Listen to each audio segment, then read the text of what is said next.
Hi everyone, Aldbar here, and welcome to my live stream. Here you can ask your DDO questions, ask for DDO demonstrations, and ask for DDO advice. So, please be my guest on my show, Ask Aldbar DDO Live. Enjoy! First thing I've got to do over here, I just got to set up, change to the right server.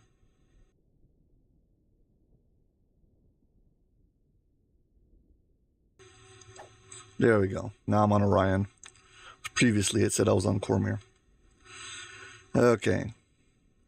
Well, as you might have noticed, when you start the stream, there's like an intermission screen.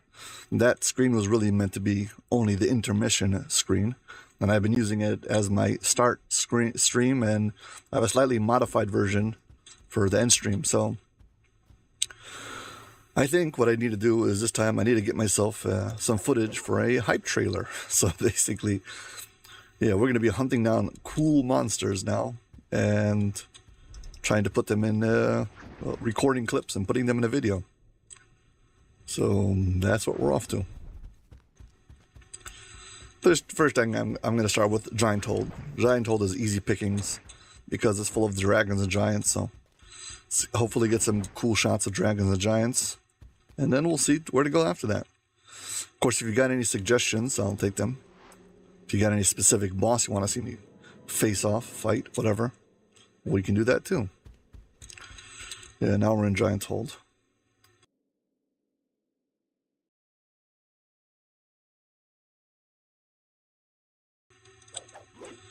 Fine, let's go. I guess we can do Tor. We can do Tor and get all the three end boss pairs. Should have some cool stuff over there. Yeah, I think it's a good start. Let's do it.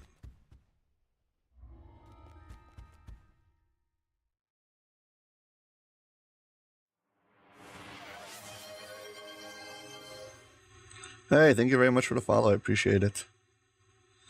Darius Gaming. I'm hoping I'm not butchering your name. Sorry if I am.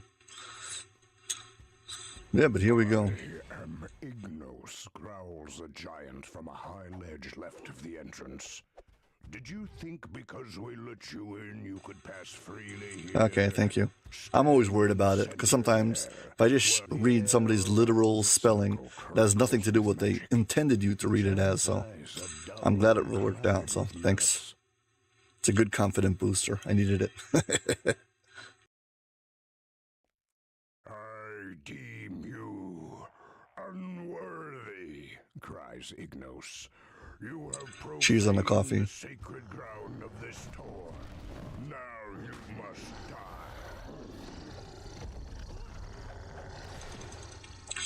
I see. Anyway, so much for having a discussion of how you want your name to be said in chat.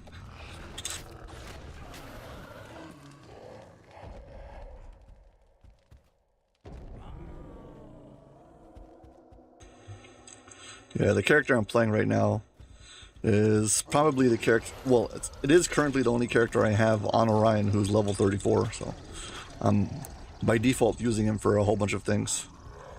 The gimmick of this character was somebody said, hey, you should make a character based off the Count of Monte Cristo. Count of Monte Cristo is a book written by a guy called Alexandre Dumas. It's a pretty famous book, but it became famous a lot because of the Hollywood versions of the movies. There's a whole bunch of movies made about it. I know of at least 2, but there might be 3. And in the movie, he's always portrayed as some swashbuckling kind of character, a rich guy who uses some version of a rapier. In the book, it's not like that at all, but whatever. So I made a 3 bard swashbuckler and 17 barbarian. So I use strength for hit and damage. And I've got plenty of cleave attacks. I've got the cleave from, from Barbarian. And I've got a whirlwind attack, so I have no problem with hitting multiple targets. And yeah, so basically, I've got a crazy crit profile. Crit profile, basically my chance to hit a critical hit is a 40% chance times 4. No, I took the tier 5 from the barbarian tree to get +2 to my critical range, and then the swashbuckling stance gives me +1 to the critical multiplier. So it's really, really powerful. And basically what happens is this character is basically immune to everything. So here, I'll show you. Takes this one. So I don't get knocked down. I'm immune to knockdown. This gives me +2 to the critical range. And this gives me so when I hit things I heal. But basically, one second, let's clear out this trash. The other gimmick is that I use rage to heal myself. So Primal Scream you can use every half a minute. But I also have from the, what's it called here? Show this one. From Bard, you have this ability, Skeletic Rage, which also works as a rage. So I can also use this as a secondary rage if I have to squeeze it in between the half a minute cooldown. So my Epic Destiny here, this thing, whatever it's called, rage, basically means that when I use a rage, I heal. So yeah, 3,000. Yeah, I'm fine on the healing. So basically that, and then I have a whole bunch of other things that I'm immune to. So like over here, immune to Quell, immune to silence, immune to blindness. We got Night Shield, so I'm immune to whatever it is, magic missile. I've got things, so I'm immune to weapon damage. I've got like stacks and stacks of immunities of all different types all together. So yeah, that's basically the main gimmick of this build. For now, we're basically just doing this quest so I can get to the end and fight off the dragons. So let's just rush through it. It's run of the mill, run around, kill stuff, go to the end of the quest. Once I beat the boss at the end of this quest, I have like 3 optionals where you're supposed to kill these pairs of giants and dragons. And the gimmick is you have to kill them at the same time. If you kill one and you wait for more than 10 seconds before you kill the other one, it comes back to life with full power. So you're forced to kill them at the same time. That's really the goal. Kill them both at the same time. The fiery wall in the hallway vanishes. Perhaps Yeah, clearing out the way. Yes, as I said at the beginning, the goal of this particular stream is I need to catch some footage for what I'm going to call the hype trailer. Basically, I need for when I start the stream, I need some kind of a trailer that you can watch before you start the video, before I start the live stream. You know, I'll be starting any moment, something, and I need something, I need some cool footage, so that's what we're going to farm out right now. We're farming cool footage. Our goal is to walk around and kill some cool monsters. You are free to move deeper into the tour. Whack past these guys and slip into this crack over here. You gotta talk to this kobold to move the plot along. I don't know what he says, I just say yes, thank you very much. Close window. Bye, I'll go back out. Let's go kill the monsters.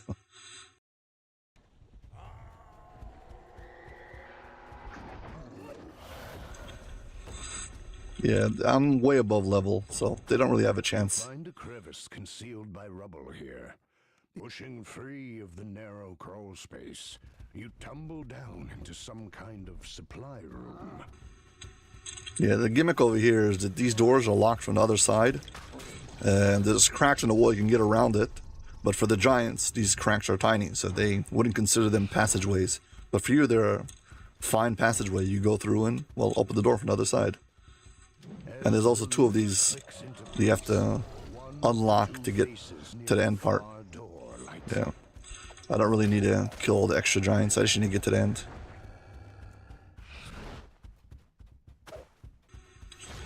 Let's go, go, go.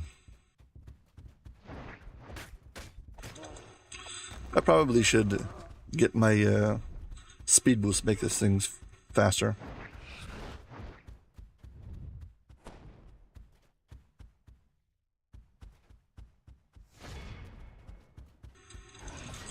Okay, can you describe the build? I mean, if you can tell me what the main function of the build is, and what is the main gimmick that makes it work, we can discuss it. It is just large enough to crawl through. What is it mainly? Is it DPS? Is it healing? Is it melee range? Like, give it the basic description of what is it you're trying to do and what are your class splits and why those class splits. Hey, take your time. You can describe it. For anybody who's missing it right now, we're going to be discussing, trying to give a review. I don't know, perhaps tune up a build or just an opinion about a build. So hopefully I can understand what the build is about and give some input. Hopefully. Yeah, but take your time, no stress. Still got work to do over here, clearing out monsters. Yeah, this particular side has a chest in it. I don't really need it, but we'll take it. Always good to get some guild renown.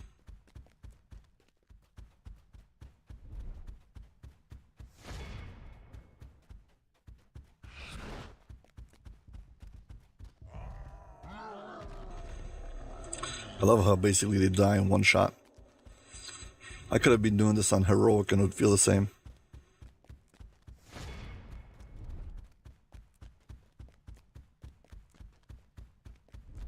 The Portal Master stands with maddened eyes, casting an elaborate spell.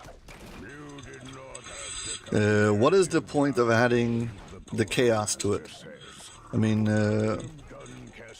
why would it be better? 1 second. Okay, tier 5, I see. T3. Yeah, but why are you just not just a favored soul? If you're just trying to heal, why not just go for favored soul? Unless you're trying to go for 4 levels of Chaos Master. But in which case, why do you need... I mean, favored soul is great just by itself. It's pretty DPS-y and good healing.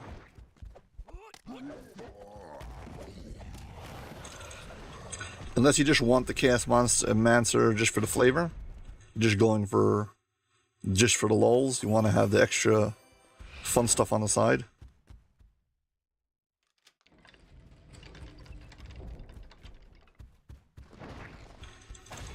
Right now we're heading out to the Black Dragon pair, duo, whatever they're called.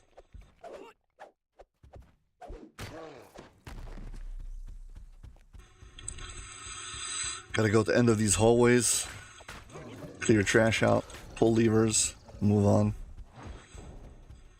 We got 3 pairs, black, then blue, then white. That's usually the order I do them in. Oh, also, of course, this character has evasion, because why not?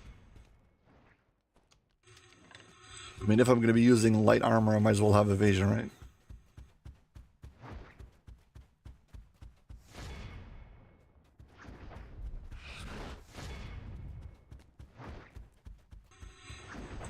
I was wondering what all this noise was, and then I realized that my pet's the one who's making all the stomping noises. Let's change the pet.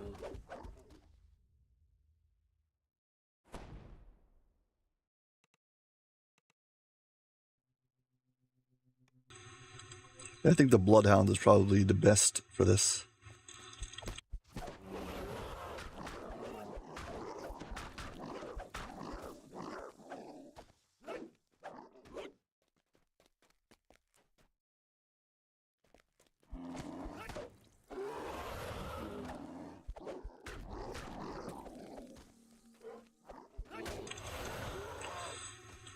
Are you talking about the tier 4 one from Chaos Mancer, who allows it to use the max caster level? Is that the one you're talking about right now? When you say the tier 4? I don't know what it's called either, but there's a selector you can do in Chaos Mancer tier 4. It allows you to have the max caster level of your character.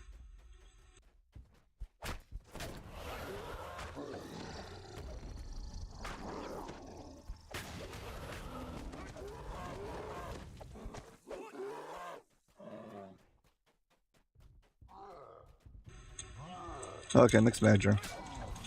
Okay. So why, if you go for And rather than going for what's it called? I can't remember his name now. Favored Soul. Rather than going for Favored Soul, you could go for Cleric and take Chaos Domain and get some extra Chaos SLAs. I mean, that's also an option. Have you considered that?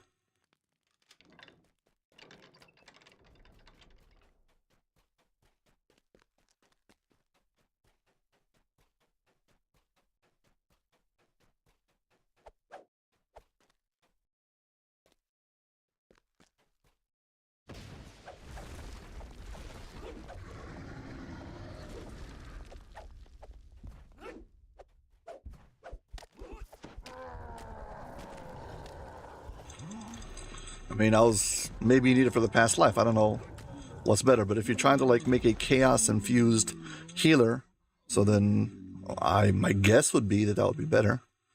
So maybe consider it. Okay, I need to record this for a second. So.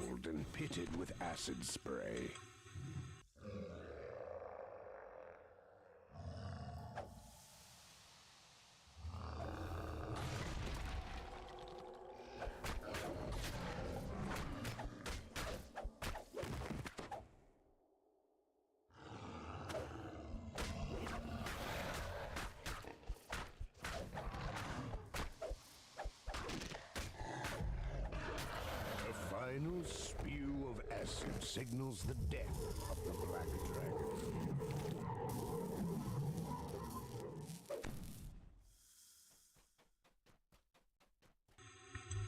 Well, I have it on stream, but I forgot to record it, so that was next one I'll record. I don't have to record them. I mean, I can technically just rip it from the stream, but it will be higher quality if I record it, but whatever. Helm of the Black Dragon. Nice. I don't need this. I can sell it, I guess. Okay, we're heading on to the next dragon. As I said before, the goal of today is to get some hype clips for a trailer for the stream. And the truth is I can just rip it all from the VOD, so technically speaking, that's fine also. Yeah, let's just do that.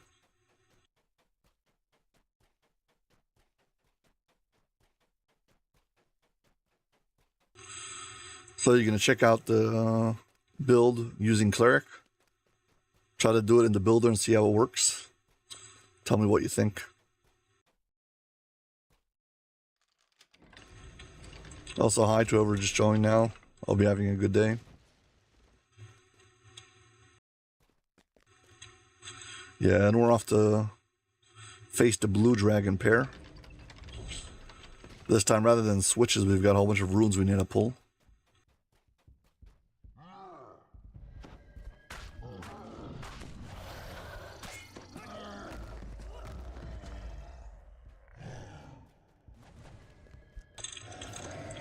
Very nice. Well, you should be fine if you've got all that swell power. You should be able to do plenty of damage.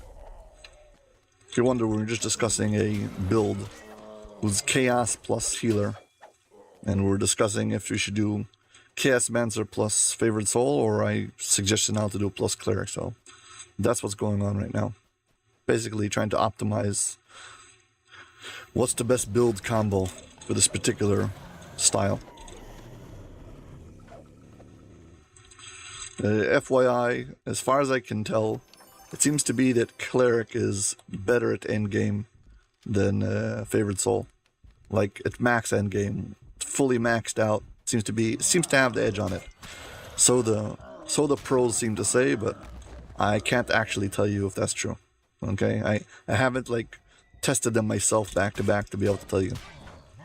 But that is as far as I can know.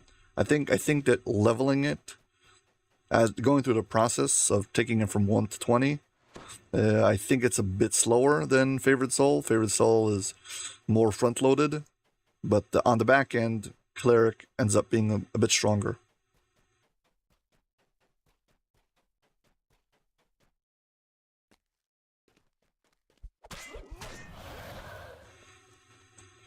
You probably could like squeeze in like one level of I mean, if you're gonna go 4 Chaos Mancer, 15 Cleric, you probably can drop in one level of I don't know, like Warlock or something, just for like the passive aura or one of those kind of things, and we'll figure out some way to add some, I don't know. If you're playing as a caster, the aura is not as good. It's not like melee, where you get that extra aura in there and it completely cheeses the game. But whatever. I'm saying 15 Cleric is usually good enough.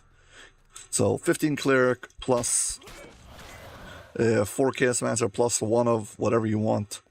I don't know. It can be Wizard for an extra spell. It can be Fighter for an extra.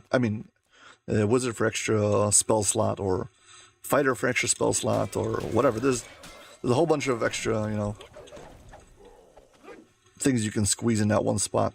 Heck, you can put in Rogue and get trapping skills, whatever. There's a whole bunch of other things you can consider putting in there.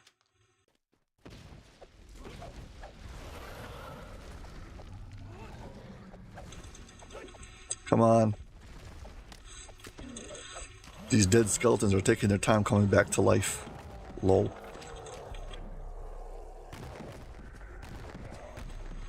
Okay, once again, we're going to jump in here and record killing the thing. So this time I don't want to... Whew. Here we go. As the portal flickers into existence, a voice sounds out. Greetings, strangers. You may enter my lair if you dare. Hello, Maventron. Well, yeah, I'm doing Giant Hold just for... Right now I'm doing Giant Hold for the... I'm trying to record like a hype trailer, so I'm here to kill the dragons and record me doing it.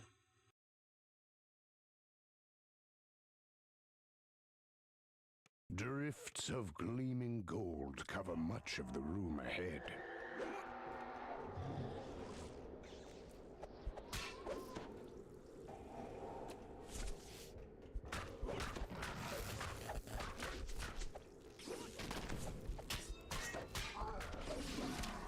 The dragon's lightning breath crackles all around you. It's coursing through the gold beneath your feet. The blue dragon's lightning aura slowly dissipates with the creature's death.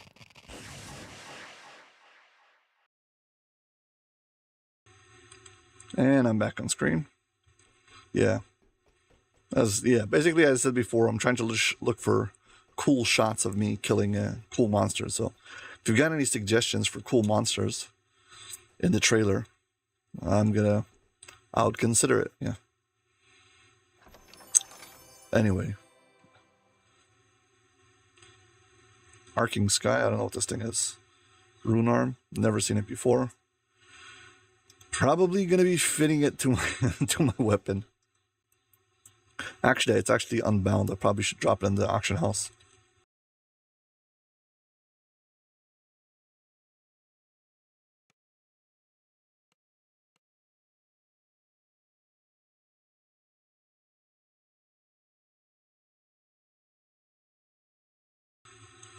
Yeah, Ice Dragon, which is the third pair, white. Not very pleasant.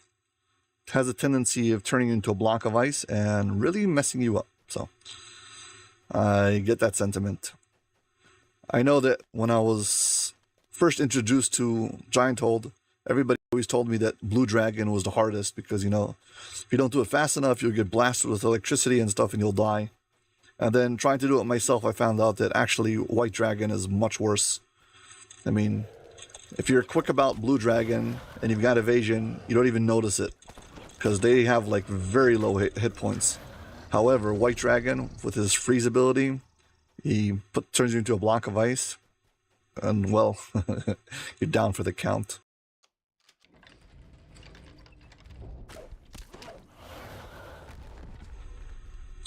Yeah, anyway, so we're heading off to White Dragon.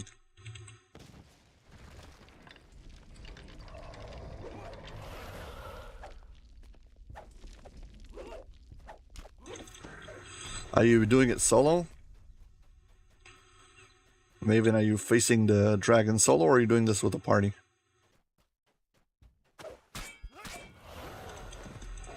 Also, are you trying to do this, are you doing it like hardcore? That is, you're trying to do the lantern event, or are you just doing this normal?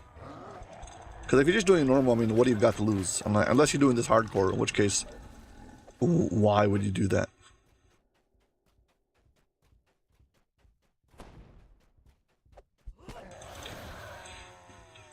Yeah, same story over here as last time.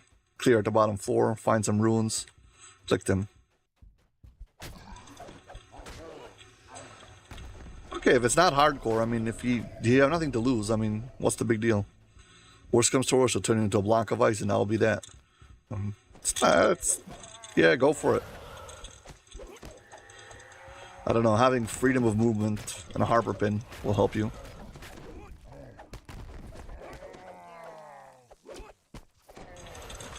I mean, do you need anything from the end reward?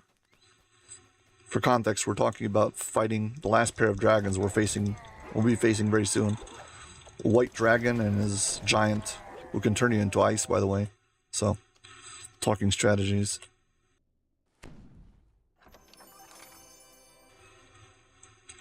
If you have a freedom of movement clicky, I mean, not the freedom of movement always on spell.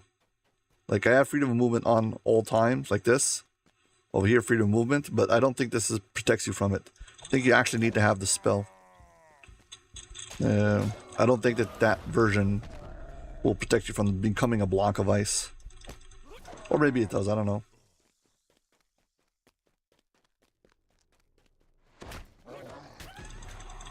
Okay.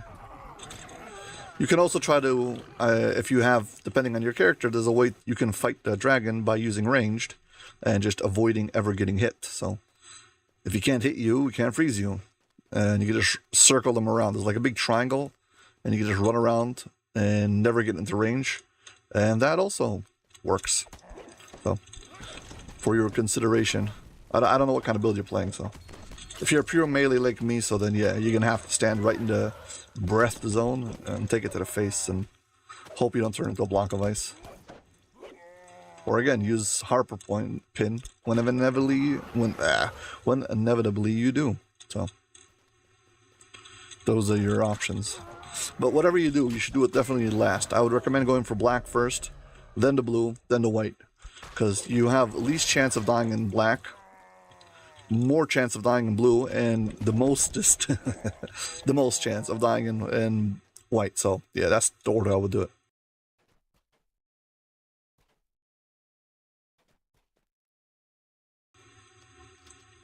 Ah, okay, fine.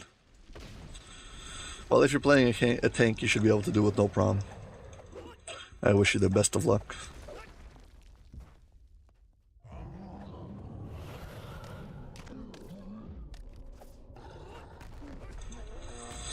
Okay, and here we are. We're about to face the final dragon.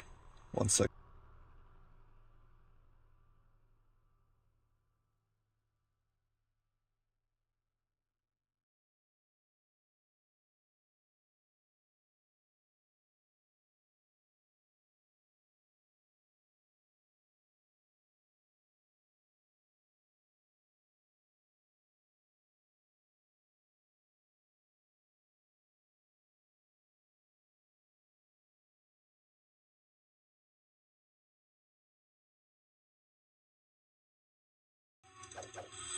Okay, here we go again. So, yeah, once again, I'm going to hide the screen while I do this.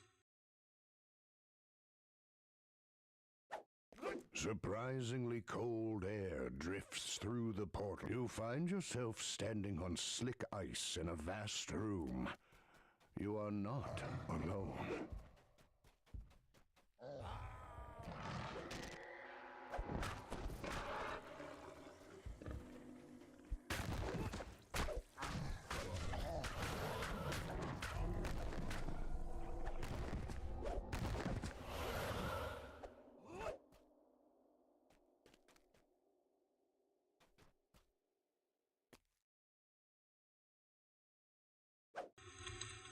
Oops, that went way too fast. I'm not actually complaining, I'm just saying I wasn't expecting it to go over that fast. See if I get anything good.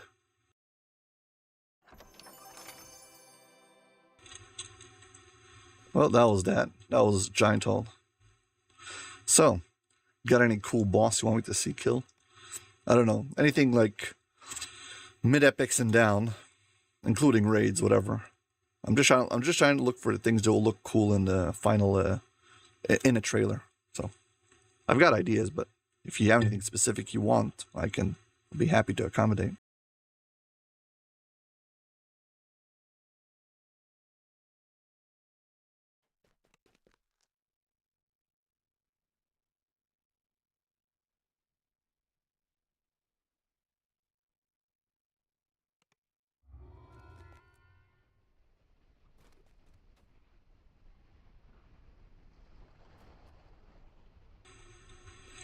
I'm on cooldown for Vision of Destruction with this character. Let's see. How much do I have to wait?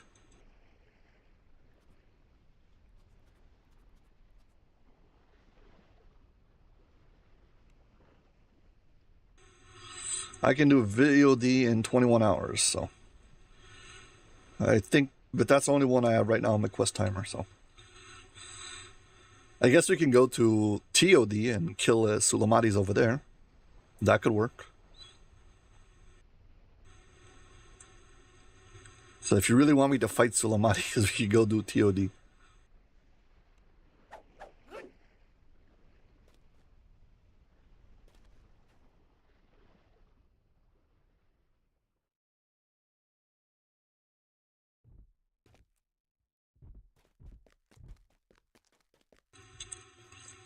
I guess we could try to do this quest, whatever it's called. Fall of the Truth. We can do it on normal.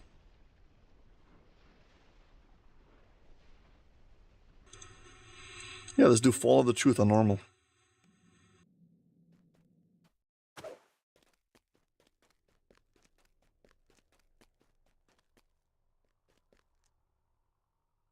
I don't have long. I don't need long. Just do it, shaman. Ah, nice.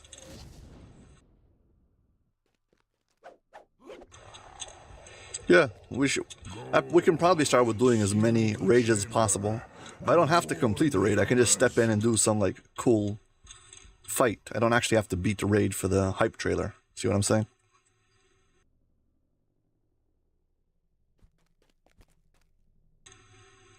As long as I can get a cool shot with something cool going on, that's good. It is good of you to come. I like how he turns and faces you as you walk around. You're braver than you look. Coming here all by yourself. I am glad to have you by my side, little one. Because there are battles that even a giant cannot face alone. Tonight, we lure, trap, and slay the truthful one, so he cannot do to the little people what he did to mine. Come, first we destroy this doomsday machine for good. Now, why would you destroy that machine? It did so much for you. We meet again. I'm not doing this is not a build trailer. This is what I'm going to call the hype trailer for the show. So basically, before the show starts, before the stream starts, I put on a screen and I wait for people to show up before I say my intro. I'm not going to say an intro to zero audience. So rather than having something boring of just the intermission, I would like to have something cool. So clips of cool things in DDO as a hype trailer. That's what I mean. And then once I have enough people, yeah, so then I'll hit go live. So and I'm planning to make a whole bunch of clips, I don't know, a few minute video music track and have it loop. So whenever I need to, I can jump in, but if you're sitting and waiting, you get to see cool stuff. So that's the goal. So I'm going to change characters eventually and do some other things, because this character can't solo every raid, but whatever. We will get some good footage. Be careful. careful where you tread, giant, lest you step in the trap you set for another. Disciples, slay this fool! I hope his next reincarnation is less obtuse. I could try to go full ham and try to kill everybody at the same time. Right over here. Let's see what happens.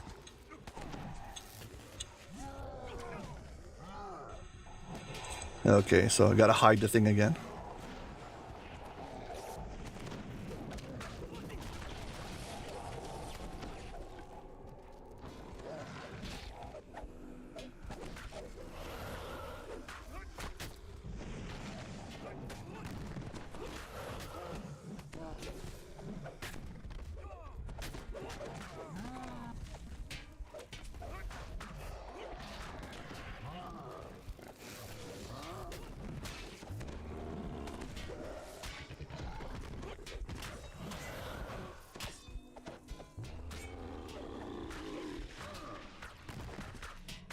Fool of a disciple! After all I taught him! Well, looks like I'll have to get involved myself, after all.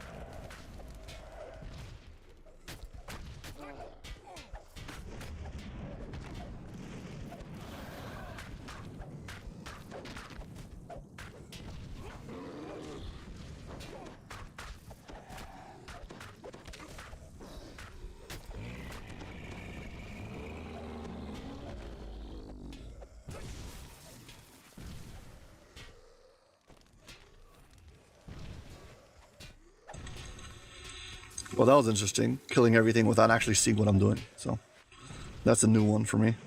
Now we gotta break this stupid thing. So, here we go. Fighting the Doomsday device. I guess I could clip that also. Nah, let's just break it.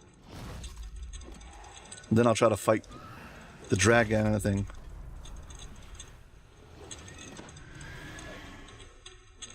What do you mean to do? Like a jump and breaking the Doomsday device? Okay, we can do that too.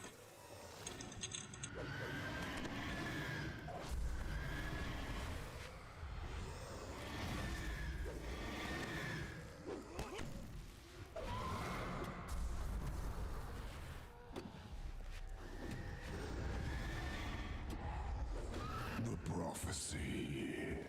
Of course. We are bound. Death and life. Life and death. You must kill us both. Together. Silence! Your spell is gone, Storm Reaver. And so is your time. Do as I say! Yes, Master.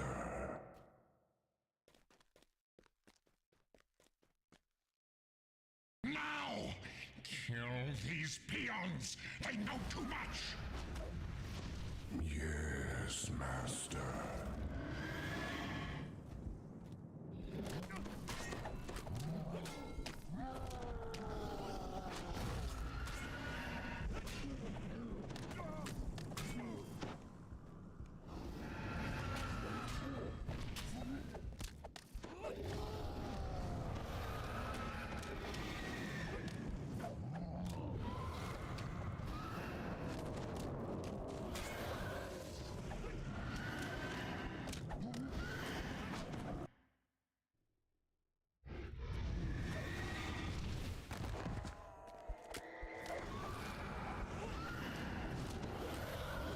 This is clearly not working.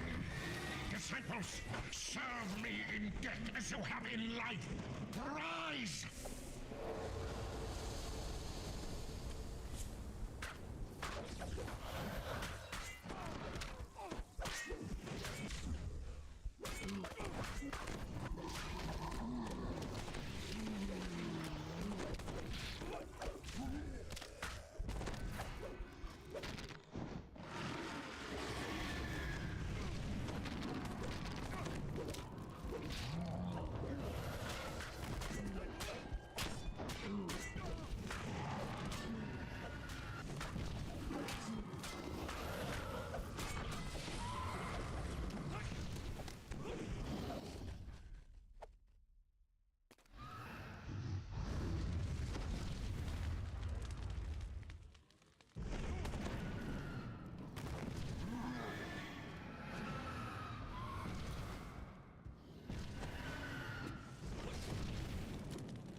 that this may end.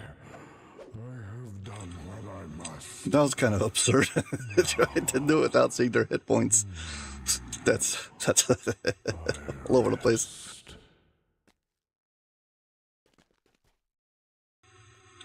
Well, I have all of it. Everything, as long as there's nothing on screen, I can use it for then to be a trailer.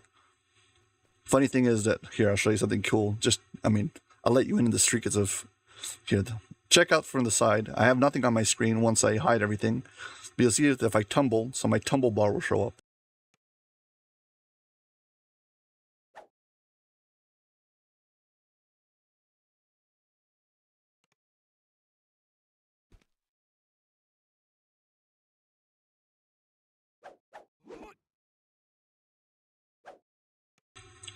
As soon as my tumble bar shows up, it ruins everything because I don't have a clean plate to then use as a trailer.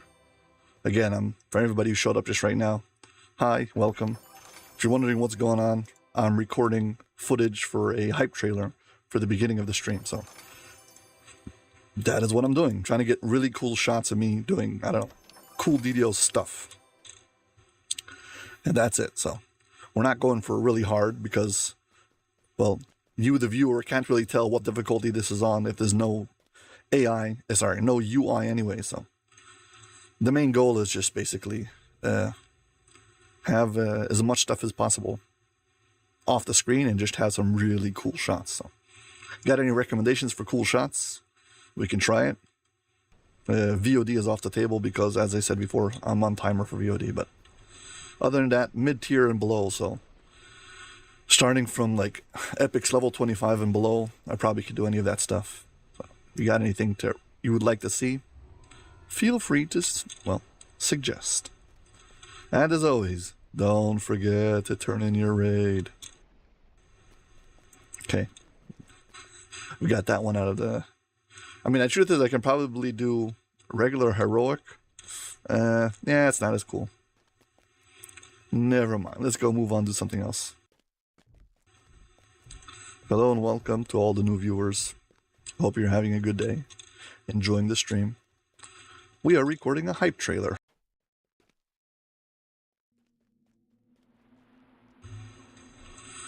Basically, I'm recording cool stuff in DDO.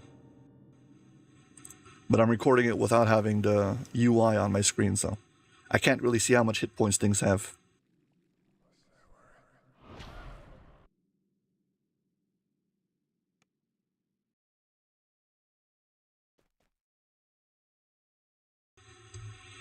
Yeah, I don't know. I think that making trailers is something that I wish more people would do. I have for my builds, I've made trailers, but I've watched those same trailers so many times. It's like, I need a new trailer. I don't know. I like it. I wish more people did it because I would love to watch their trailers. It's just hype DDO. Yeah, I guess we do TOD now.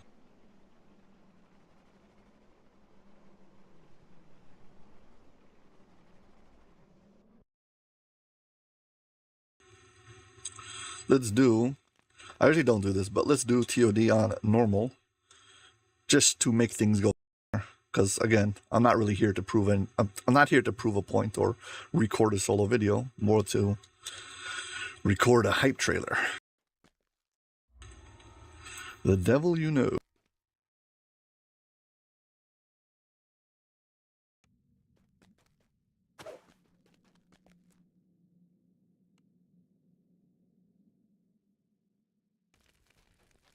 Dry heat and the stench of brimstone ravage your senses as you penetrate the warrens of tunnels beneath the mighty Tower of Despair.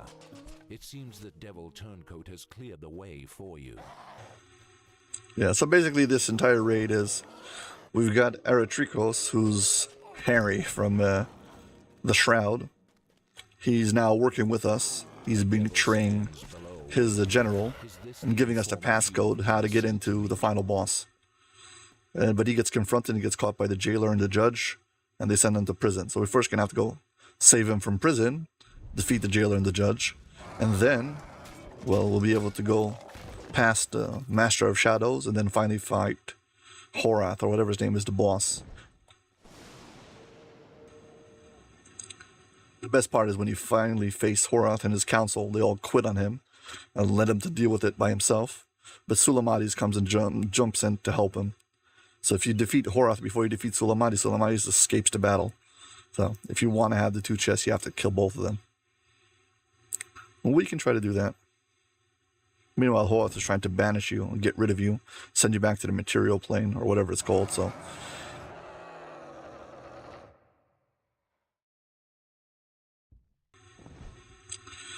Yeah, Maven, it's pretty hard to get a... whatever it is, to get a good... to get a good stream going, because just streaming is something that can be boring unless you can provide context, so...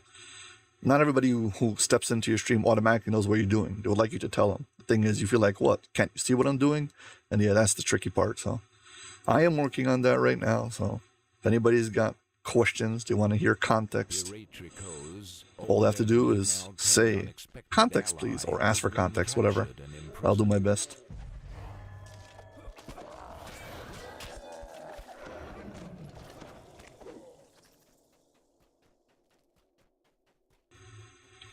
I mean, I guess I can stream the rest of this raid with no UI, but it's not as good. Part of the UI is trying to show what I'm doing, so like the keyboard on the screen and everything is all there so you can like see what's happening as it's happening. Nah, it makes no sense here. Let's record this.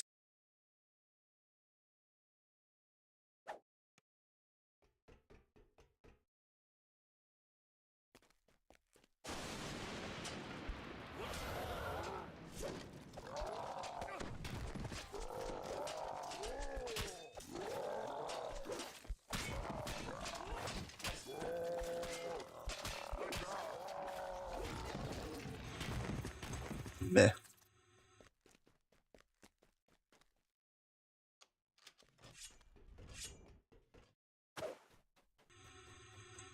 Yeah, basically I'm gonna jump down into the prison. That was literally prison bait. That's what that's supposed to be. Yeah, now we get to fight the judge and the jailer. Unexpected fall lands you in a hellish prison. Ahead, 2 fiends gloat over their new prisoner.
Final blow puts down the ferocious jailer and I typically would fight these guys inside of a corner, and yeah, I wanted to fight them more in the open so I could see more of what's going on. That was the point behind that. And the magical bond. Now that Riads has told you the passphrase, you will be able to breach the gates. When I hide the screen, so my voice gets recorded, but everything else doesn't get recorded, so that's the only reason why I wasn't talking. Because if not, on top of the combat sounds, you'd also hear my voice chatting away. So yeah, sorry about that. But you can feel free to type. It doesn't, the type shows up on my screen on the chat overlay, so I can see that you're typing, but the recording, or rather the streaming of OBS doesn't show it, so, but I do see your typing, so if you want to type or talk, feel free. So yeah, right now, but it doesn't show up. You don't see it on OBS because I'm not recording that screen. I made a clear screen, a clear DDO screen just on top of the entire scene on DDO. So everything else is like hiding behind it right now. So yeah, you can feel free to talk. I won't be able to respond to you if it's right in the middle of a action-packed scene, I won't be able to say anything. Well, because I don't want to have to like a clipped voice of me talking over whatever the scene is if I actually happen to have to use that in the trailer. But all of this, let's say, is probably not going to be used. But I don't know, maybe they're running up to the altar over here. I can make something out of it. Let's see. See, running up towards the altar, if I can get something cool. As the looming gates swing open before you. The room grows cold around you. Shadows begin to flutter and take shape.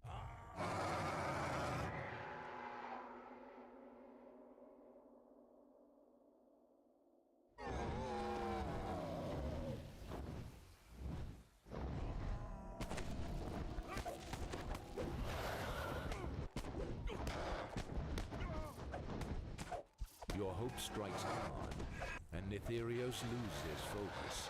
Shadows wail and depart, and the trapping barriers fall away.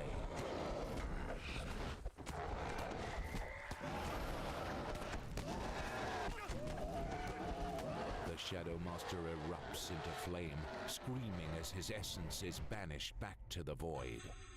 Lol, that was fast. It's very funny playing without seeing your hit points, out seeing the boss hit points, having no context of what you're doing. You're just like, well, I'm fighting monsters. Guess what? It's like, I don't know what's happening. I'm just all I can see is I'm just like killing stuff. So yeah, it's interesting. I've never done this before. This has got its own interesting experience. Let's put it like that. This is one of the worst designed areas. You can't see anything. You can't see the chest. You can't see the floor. If you hit the shrine by mistake, instead of you hit the portal instead of hitting the shrine, you get sent into the final room and you can't back out. There's so much wrong about this particular setup. Whatever. So yeah, let's see if I can kill both of these bosses at the same time. You burst into the great chamber of the Devil Council. I need to wait for Sulamades to jump down. But then I have to focus on Sulamades and not kill Horath. And hopefully I get both of them. Worst comes to worst, Sulamades run away, so big deal. Come on. Talking. They all betray him and skip town. They leave him to fight me myself.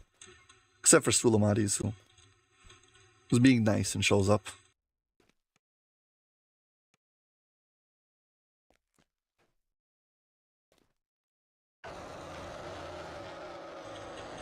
I keep on tumbling, and every time I tumble, the tumble shows up. Gotta stop this.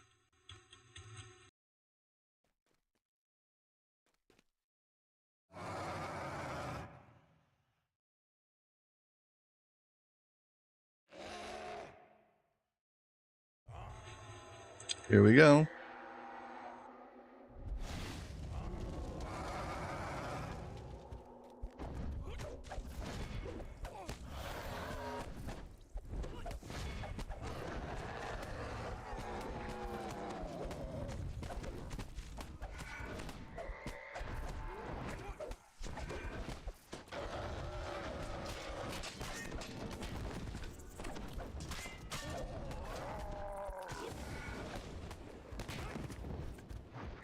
With a roar, your old foe, Sulamades, charges into the fray, eager for revenge.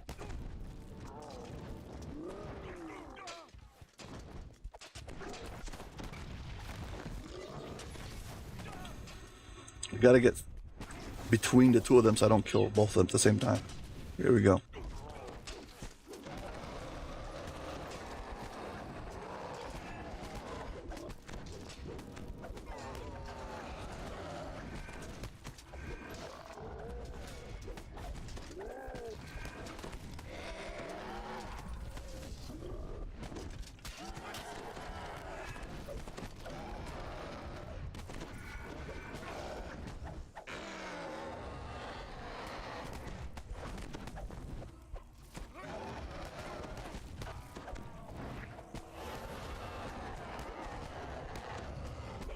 Final frustrated roar, First General Horath falls. The battle is over.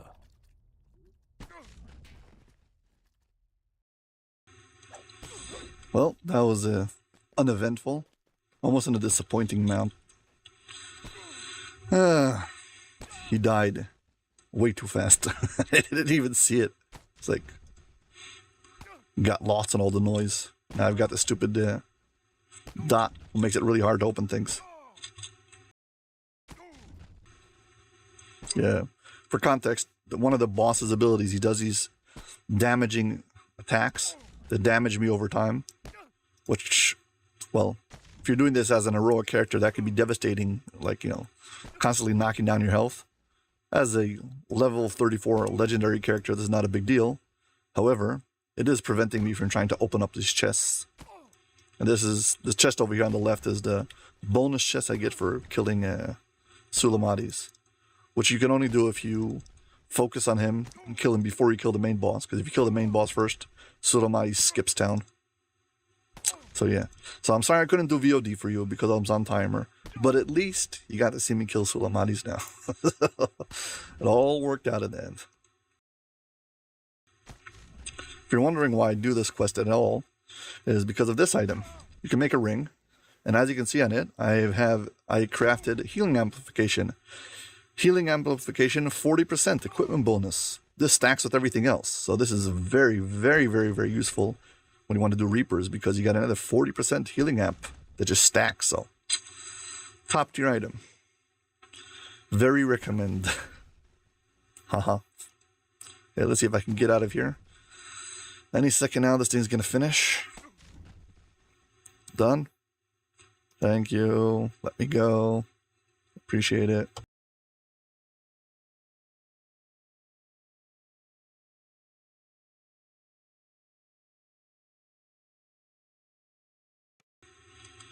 Yeah, I have to kill Sulamadis first, or he basically just skips town.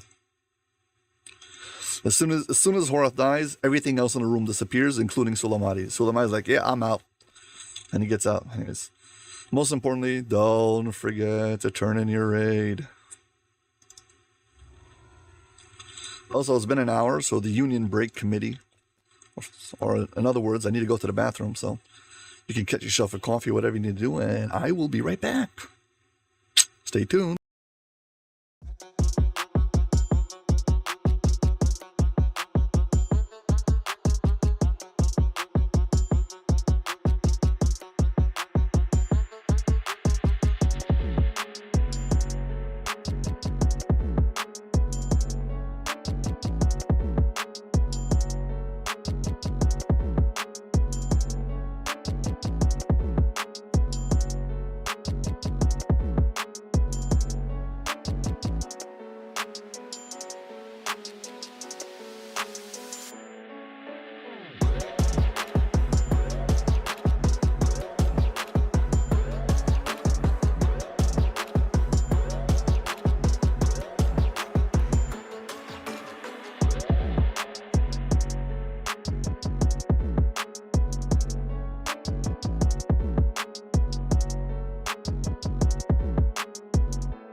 I am back.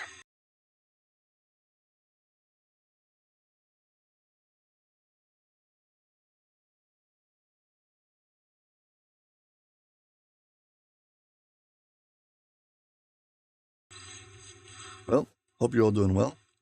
And we are going to continue on our train of collecting some stuff.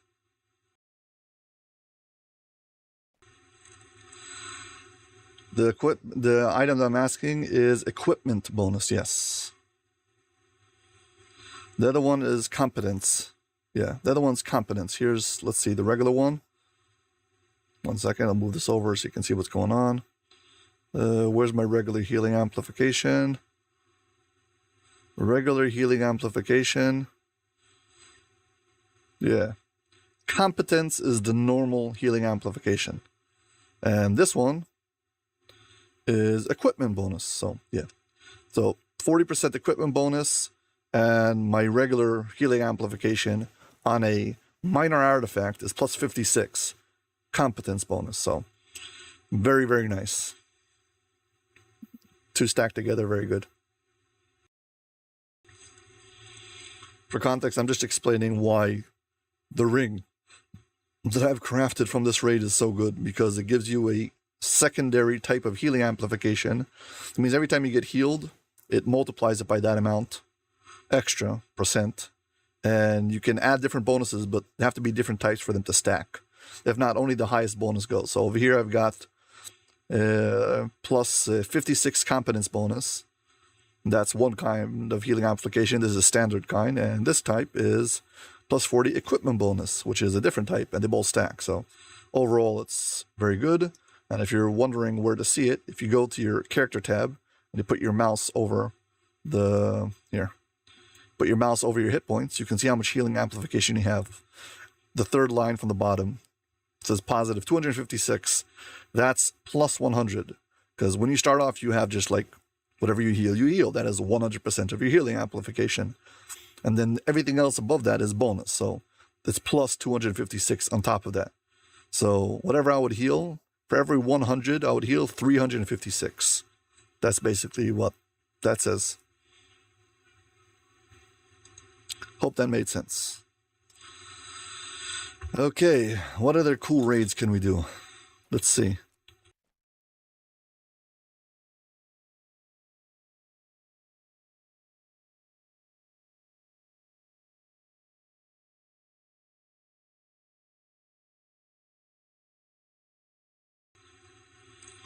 Oh no, it's just a regular, a slotted effect on our, it's the standard thing. I crafted in a minor artifact. I'm saying that because it's on a minor artifact, it's relatively high.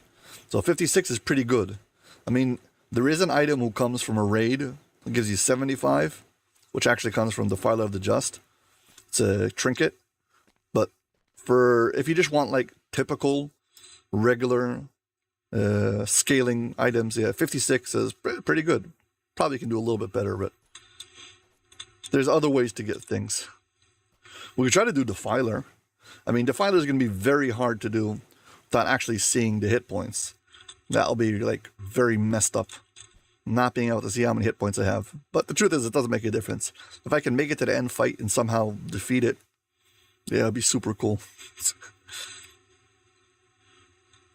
I guess we can give it one shot and just whatever happens, happens. Yeah, let's do that.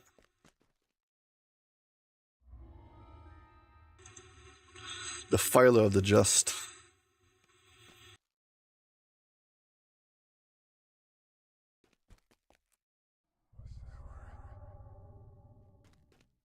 The sounds of battle echo throughout the skies as the Archons and Devils continue their eternal war. Yeah, so this is a raid where the main point / focus of this entire raid is your DPS, your damage per second. How fast can you damage things? If you're not fast enough, you'll get overwhelmed and you'll fail the raid. There's 2 fail states in this raid. Well, 3. If you die, you fail. But that's every raid. But in this particular one, there's Archons who fall out of the sky. And there's these 2 like black Abishai who spawn next to them. And you gotta kill them. If not, the Abishai die. well, they get transformed onto the bad side. And if 5 of them fall, you're done. Another way you can fail this raid is if you have reinforcements. You leave more than 12 reinforcements. If you leave 12 reinforcements up, you die. Now the raid, the checklist says 15, but it's actually 12, which is super annoying because you think you got more leeway than you have, and you don't. Whatever. So yeah. So you gotta watch the whole thing. You're supposed to have a full party helping you, and soloing this raid is not easy at all. Well, I've done this raid before, made a video about it, but yeah, my solo, whatever it's called. So here we go. Archon falls from the sky, downed by the devil's ballista fire. You must protect the fallen Archon at all Yeah, this is kind of costs. intense. I'm not really good at this raid. It's way harder than your typical raid because it's not forgiving at all. Like, you mess up, you can't find one of the Archons and it's all gone.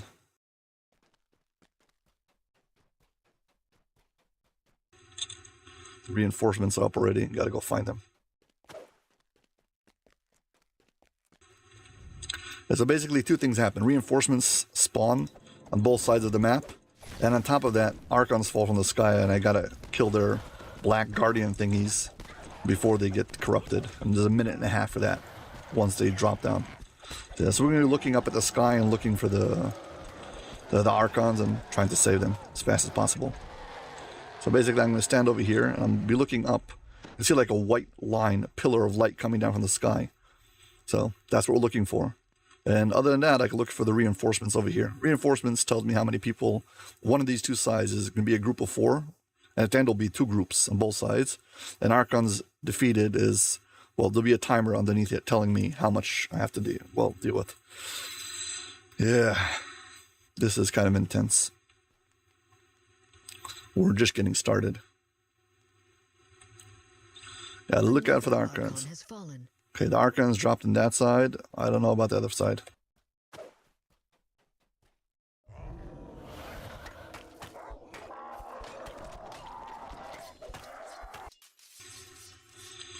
Yeah, you gotta find the other ones in the middle. I'm not sure where they are. Middle or on the other side. And I don't see them. These are the reinforcements, but where are the... I've got the Archon. Here's the Archon.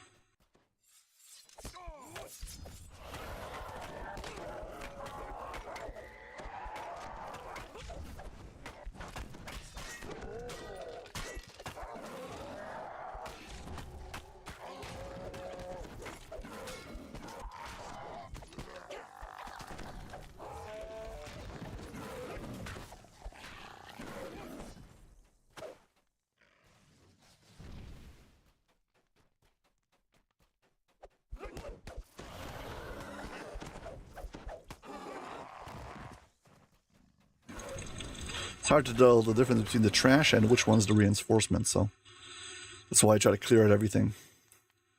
Another way to do this is to stand in the middle. Hopefully you see it from there.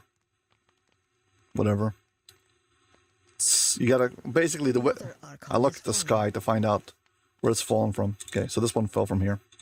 Let's go get it.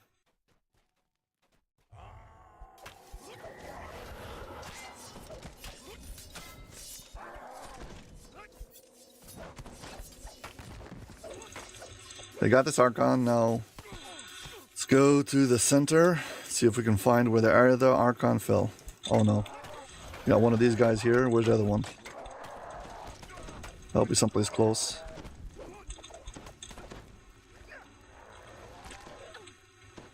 Yeah, this is the worst one. The guy, the Abishai Enforcer, is not...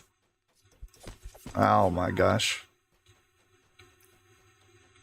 Yeah, a few more of these, I'm definitely going to fail it because I can't find a guy in time. Where did he go? Got him. 18 seconds. And then we have to still kill the reinforcements.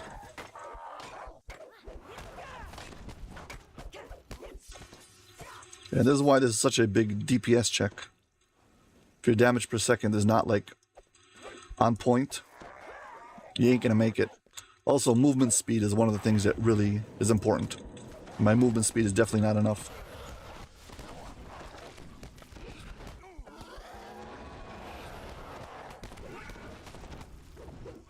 Another Archon has fallen.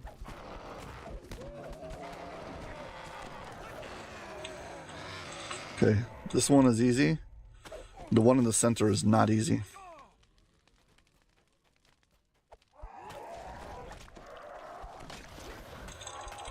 When I say easy, it means if I don't know where they are, so you end up faffing about and looking for them, and you fail it just because you can't find them, which is the worst. It's like, you know what's supposed to be there, but you can't see them. Okay, I found this guy, and there's another one in the center.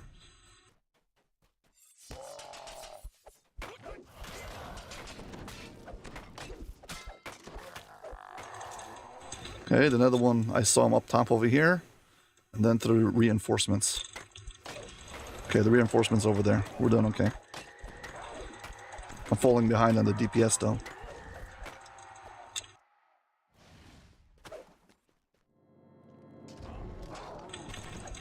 For some reason that devil hides out in the back of the room. I need him to come forward and fight me with everything else. Well, let me clear this before the next round comes down.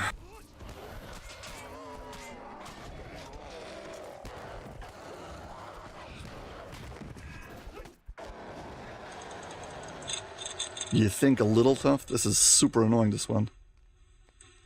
It gets much easier if you've got a fast-moving character. Another Archon has fallen. Right now it just feels so sluggish and it's very hard. Okay, I got one of these terrible ones where can't find a guy. Where is he?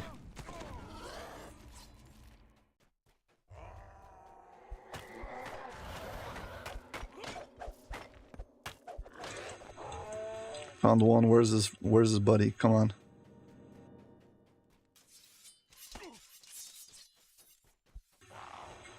Sorry if I'm not keeping up with the chat. Found him.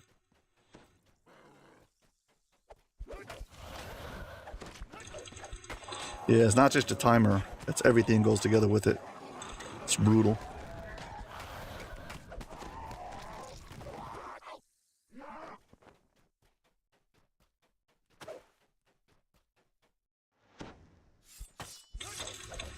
Yeah, if he doesn't show up close enough to me, I won't be able to beat him. Then I still have to get the reinforcements up top.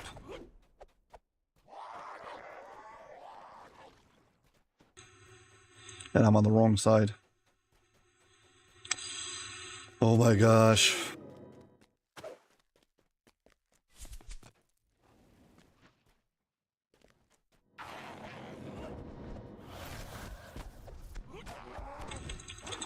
I try to be flawless on the Archons, and then I can focus my attention on just rounds of reinforcements. That seems to be my best strategy. I've been most successful at. And another Archon. I didn't even hear the DM text this time.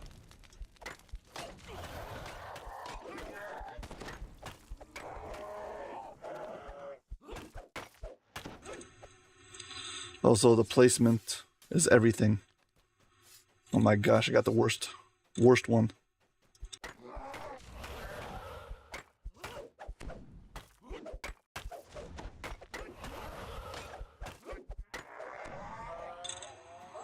Come on, reinforcements. Come follow me. I don't have time for you. See if I can find the other guy. Got him.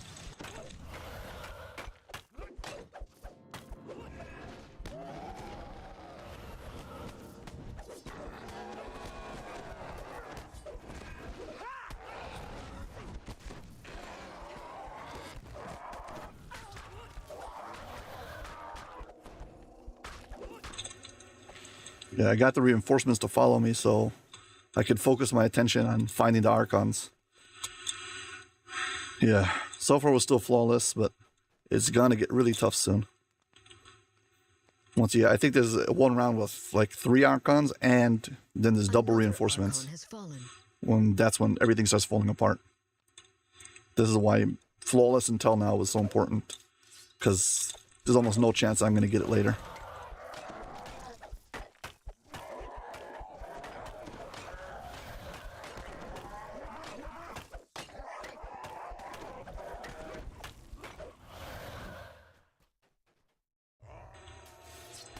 Okay, this guy. I think I know where his buddy is. Should be around the corner. The reinforcements on the other side. This guy should be here. Yeah, once I figured out where he is every time, it's easier to anticipate what to do. Come on, let's get the reinforcements. Reinforcements, come on, where are you? Hey, see that devil at the back over there? You can miss him because he doesn't attack you. He doesn't see you or aggro at you.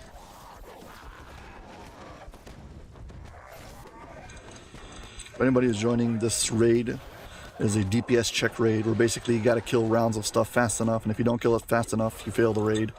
So, time is of the essence. And yeah, you're supposed to be doing this with a full party of 12 players, and everybody has their own job and area and section. Not like this where you're running around like a headless chicken. Another Archon has fallen. Come on, Archon.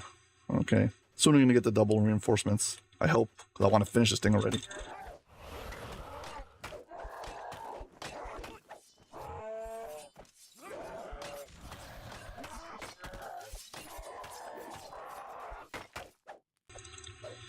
Double reinforcements. Here we go.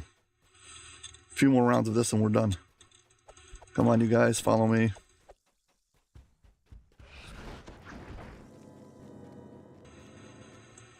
Where's the other Archon? All the reinforcements. You can all come. You're all invited.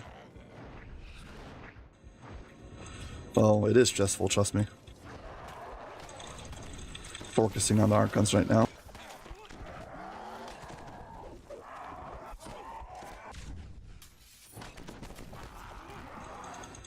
You gotta get it down to like 3 because there'll be another round of 8, and if I'm not ready for it, it will bump me up to 12 and I'll fail. Come on, die, die, die, get down to 3.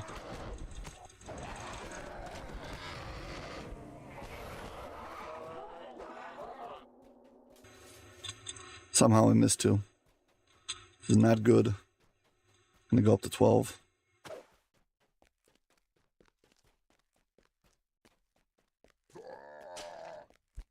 Another Archon has fallen. Okay, reinforcements. Here we go. I'm gonna jump up to 10 in just a second. The amount of reinforcements I need to kill. 6. In 1 second it's gonna be 10. Yes. Now I gotta drop it more.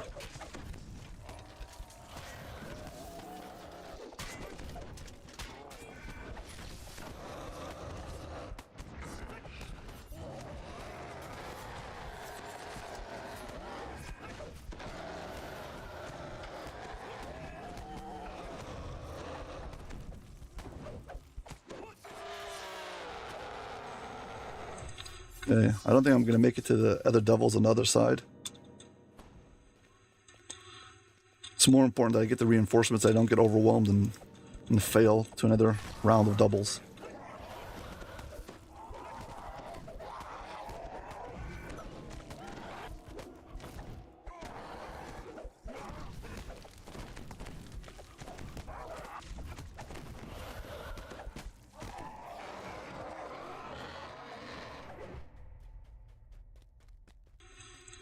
Yeah, I failed 2 Archons, but I think I'm in the clear.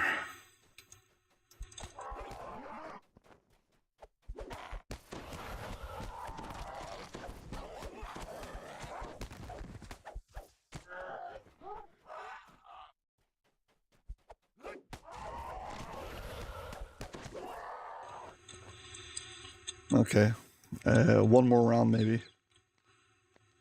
Reinforcements 4. I think these are the last 4. Because no Archon dropped, so. If so, we're doing good. Thankfully. Also, just a quick question for those of you on YouTube. Hi, welcome. Nobody in YouTube has chatted anything. Could somebody confirm that the chat is actually working? When I started the stream today, I started it and then canceled it and started it again. So I'm worried that maybe I messed something up on YouTube, so. Anything. and a resemblance of life would tell me that actually the chat is working, so I would appreciate it. Thank you.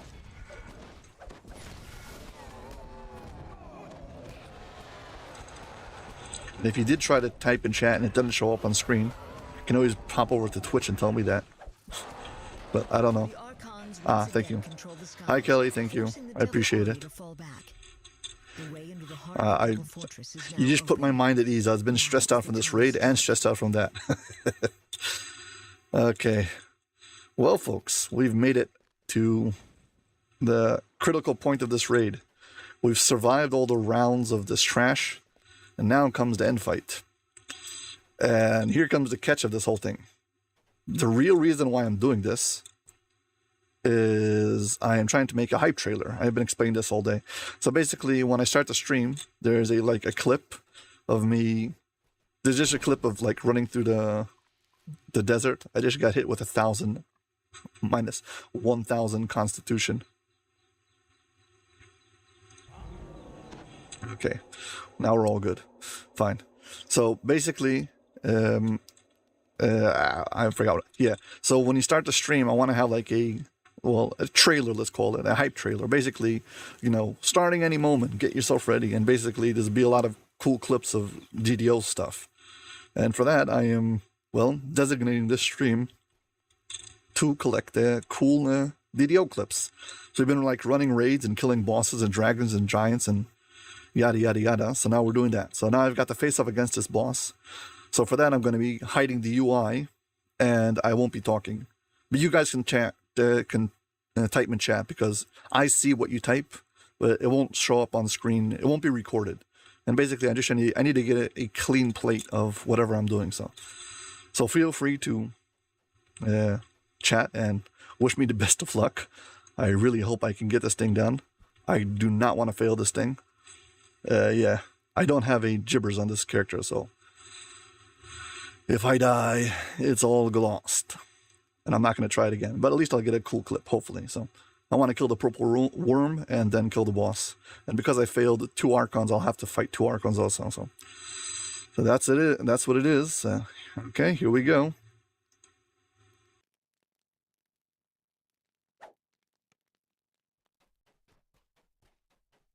The haughty Erenehes leading the devil forces calls to you. Mortals, you'll regret you ever came to Shavarath. My pet will make quick work of you. The fallen Archons you failed to rescue have returned as corrupt Erenehes, swelling the ranks of the devil army.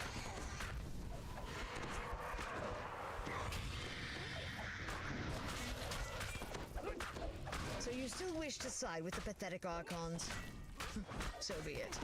Let's see if you're fast on your feet.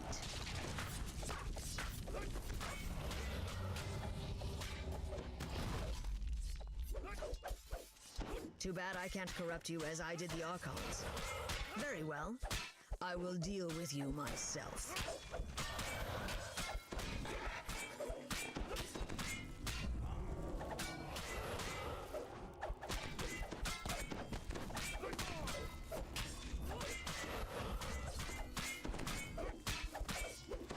You pick up the codex page the devils were using to transform the Archons into Erenehes. Judging from the runes, the page relates to Shavarath in some way. Perhaps someone back in Amrath would know more.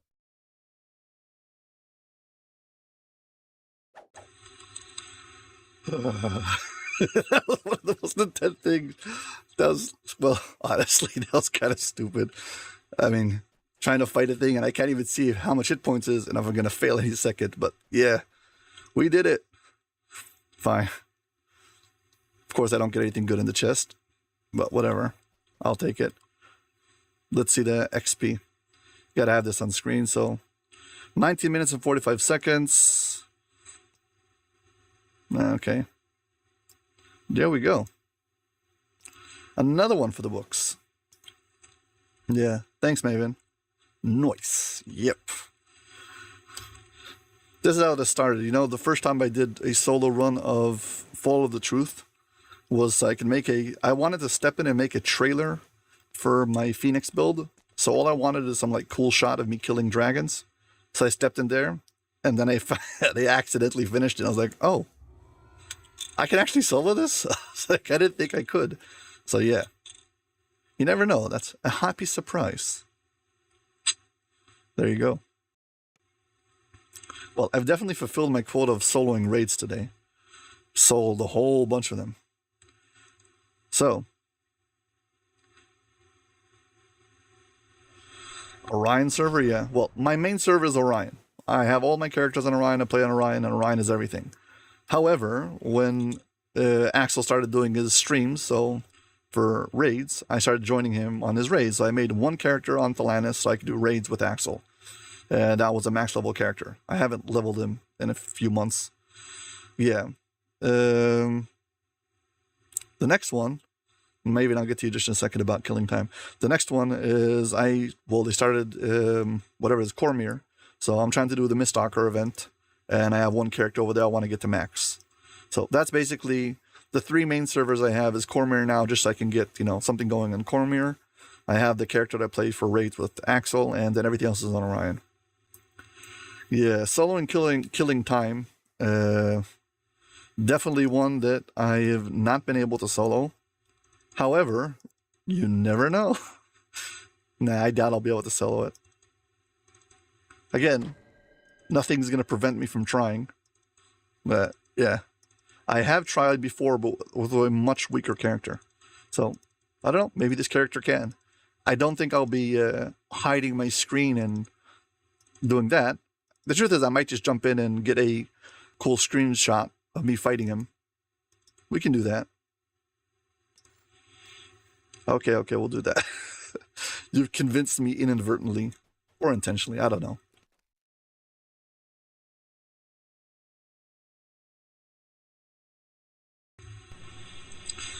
Yeah, so let's see what happens when I try to do killing time. My goal right now is just to get a clip of the dragon, okay? So, don't get all hyped. Nothing more than that. Just a clip of the dragon, okay? We're just gonna get a clip. Nothing spectacular.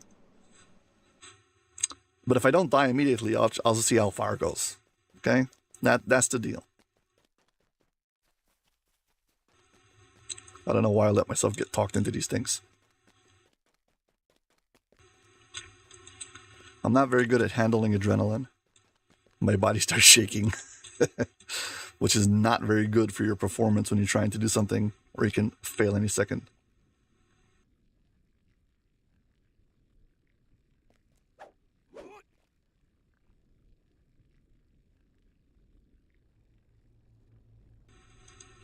Well, killing time and normal. Let's see what happens.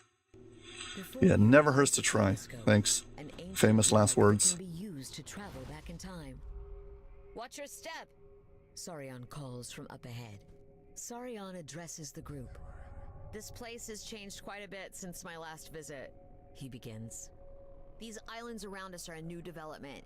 They seem to be held up by a network of skyhooks. That jet of air over there is an example. Perhaps with a featherfall enchantment. You gotta sit through his jets to explore. You gotta sit through his speech. Yeah. Well, I'll try to get a cool shot of Korkaza, whatever his name, and then. Powerful spellcaster. For now, stay close to me. Hi, Ozzy man, how you doing? On dark and tattered wings, the architect of the situation flies down to greet you. Korkaza the Mad? But she was slain! Gasps Sarion.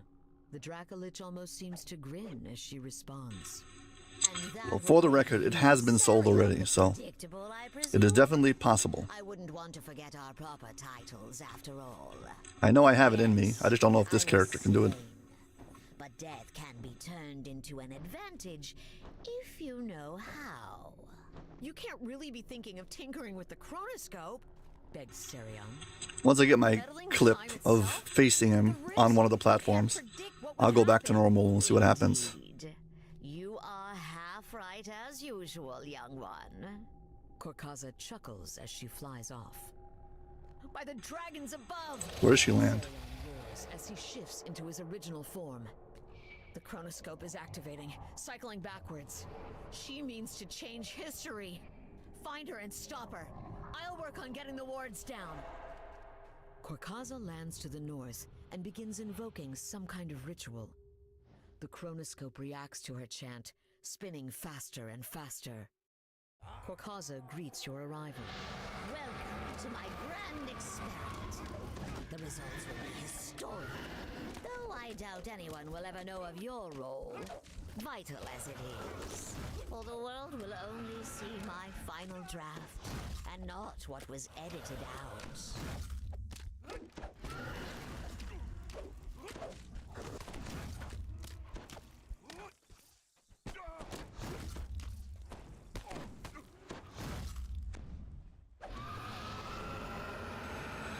Just in time before I died.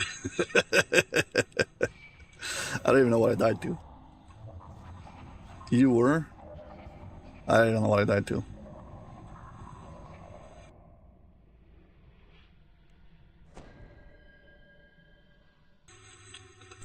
Probably I died to too much electric damage. This guy has no absorption on. Actually, no, I'll check. I might have absorption on. Just 1 second.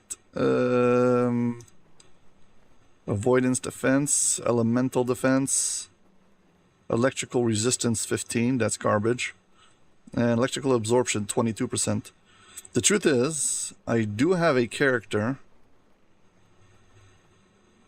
Here, how about this? I should have, here, let's swap characters for a second. I have a character who's got a trinket, who should be, who has, I think it has loads of electrical absorption on it.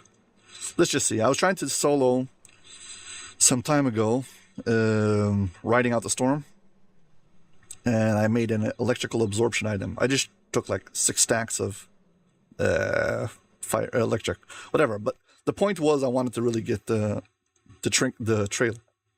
Sorry about that. The trailer I got. That was the most important part. I got the cool shot. The real goal over here is to get some cool things. This character also has got some potential. Got to do some solo raids with him also. So let me see a second. Does he have the absorb everything on?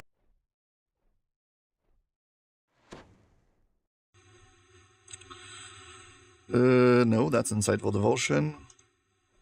What about this one? Light Resistance, Insightful Light Resistance. No, that's not the one I wanted either. Insightful Electrical Resistance, and Electrical Absorption. Yeah, this is the trinket I created. Who knows how long ago? Fine. Let's pass this on to the next character and see what happens. So, yeah, here we go. The character right now, this character is meant to go fast. That's basically what it does. It goes very, very, very fast. And as I was playing it, I started to try to do more and more solo raids, and he ended up doing way too many raids, way more than I expected he can ever do. So, with an optimized build, I'm sure I can do much more. Where's the bank in this place? This way. Don't feel sorry at all. I accept challenges as part of the thing. It feels better when somebody else is... I know that it's not... I'm just suffering for no reason. At least I'm being entertaining. That definitely is a plus, not a minus. So yeah, sure. Got any other challenges? Bring it on. I'm not saying I'm going to accept everything. Certain things are just out of the scope of what I can do in the short time frame I have. But yeah. Let's go back. Let's see what happens now. We'll give it a shot. If I can get past the first round, we'll see about that. Let's see if I can get him to move to the second island, you know.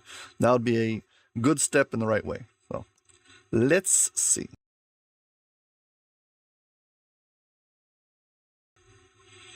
Yeah, one thing I love about Kenneth crafting is you can make so many custom things for like, especially for this, like specific like raids and stuff. You need like some weird piece of gear that'll allow you to do one thing. Truth is, I've been thinking about it for a long time. I want to be able to solo ride the storm, riding out the storm, and to do that, I don't have the DPS to get past the skeletons at the beginning. However, I do know for a fact that you can just turn undead on those skeletons. So I want to see if I max gear, turn undead, if I can beat him. which is the thing I'm curious about. Let's go get my trinket.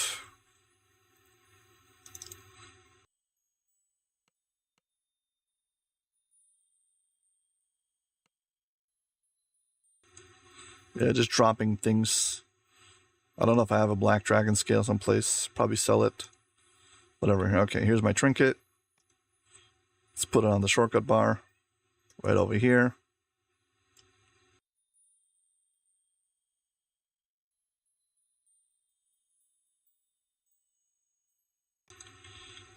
Yes, exactly. Here's the thing. When you're watching a hype trailer, you don't know if I actually beat the boss. Maybe I did. Maybe I didn't. Maybe you need to watch more. You will find out. I am fine with not beating it. It's okay. I do hope to eventually beat it. Listen, everybody who's ever tried to beat something had to try and most likely fail. I mean, it's very rare that I've tried something and got it on the first time and not failed. I mean, the exception to all of this is, what's it called? Fall of the Truth. Where the first time I actually tried it, I succeeded. My other favorite one is Epic Abbot, Mark of Death. And that was a raid that I never, ever did with anyone. And I stepped into it just to see what's about. And about like 3 or 4 attempts in, I was like, oh, I can finish this. And I ended up beating it solo before I've ever done it with a group. So that was a fun one. I was on the high of beating solo Heroic Abbot. I was like, might as well try Epic Abbot. Let's see what happens. Speaking of which, the chronoscope itself appears to be heavily warded. Whoever did it must be a powerful Yeah, so now, let's see the absorption. Elemental defense, electric resistance 95, and absorption. Where is the absorption? Electric absorption 51%. Yeah, I probably could add like electrical sheath and bump this up to 75%. Whatever. What I really need is just a whole bunch of MRR. The predictable, I presume? I wouldn't want to forget our proper titles after all. Yes, I was slain. But death Which one, the heroic or epic? Advantage, if you know how. Both is good. Of tinkering with the chronoscope, begs Serion. Meddling with time itself? The risk. You can't predict what would happen. Indeed. You are half right as usual, young one. Have you soloed any of them? Heroic or epic? I mean, if you did, you probably soloed epic. It's way more manageable than heroic. You don't need a special build to solo epic. Heroic, you kind of need specific builds. While epic, you can basically do with anything. Come on, give it a shot. It will kill you a few times. All you need for Epic Abbot is something to deal with, whatever it's called. Petrification immunity. Petrification immunity, that's the thing you really need. Other than that, you'll be fine. Okay, this raid started and I was floating. Sorry.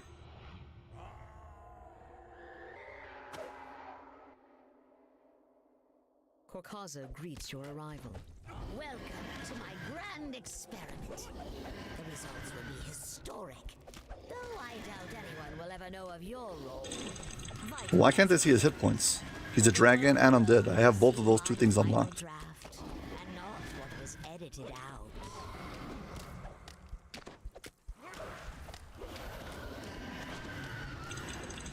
By the way, this character you're watching is a first life character, so context. I don't want you to give me excuses about not having enough past lives. Who needs past lives?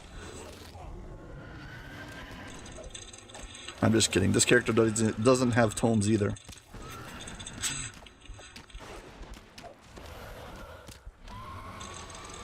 And the gear's level 21, mostly.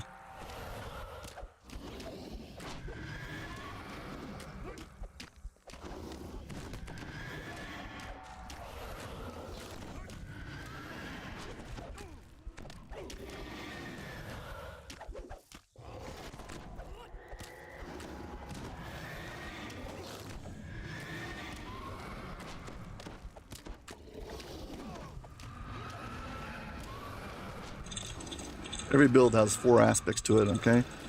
There's the experience of the character itself, like past lives, okay, and tomes and all different stuff. Those are things that were invested in, like, the actual character itself. Then there's gear, okay. Then there's the build, like what do you actually build it up this time. And finally there's, well, the experience of the player, how much you know. And every one of those can take you very far, so having one or two of those is already great. It's very hard for me to talk while I'm trying to focus on this, but yeah. So you don't have to have all aspects of the gear, of the build fully. Okay, I'm shocked. I don't know what to do now. Which way do you go? I'm not used to this raid. I hope I'm going the right direction. I vaguely remember it going this way. Now, catch me if you can.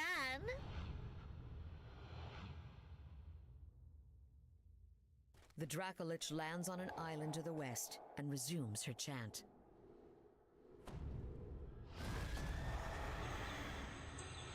Okay, here we go again.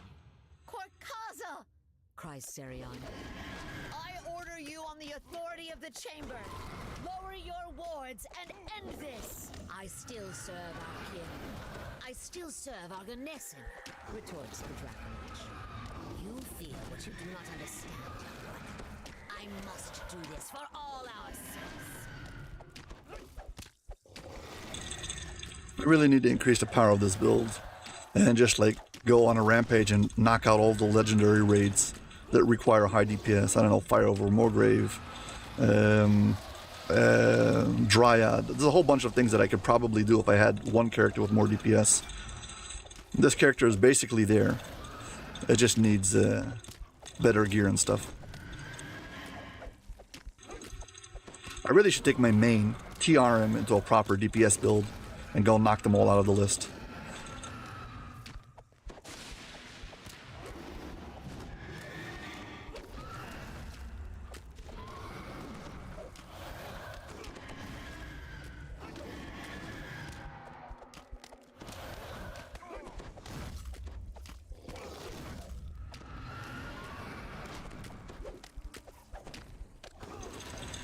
Well, this is definitely the farthest I've ever made it into this raid.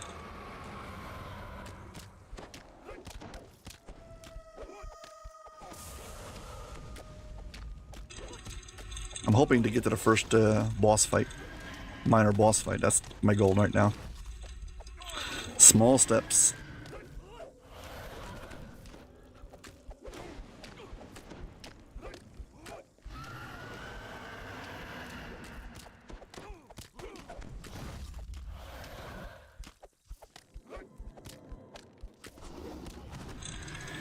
Yeah, but my DPS is not good enough.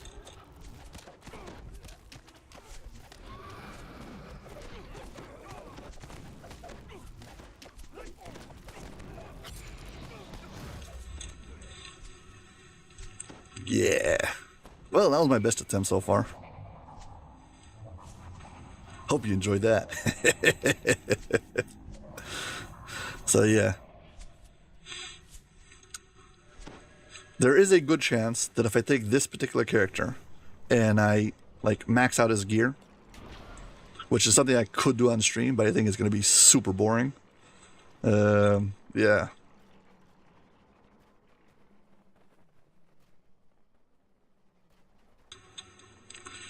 Yeah, I'm always trying to convince people that really, I mean, raids are just epic quests, and it's not as scary or overwhelming as you think it is. It's more you hype yourself out of trying to do it, and you just like, nah, this is too hard, and then don't do it, which is just not true. And, well, there is a very good chance you try it the first time and you fail. Big deal. Try to read your combat log. I usually have my combat log open so I can, like, read it and try to figure out what's wrong.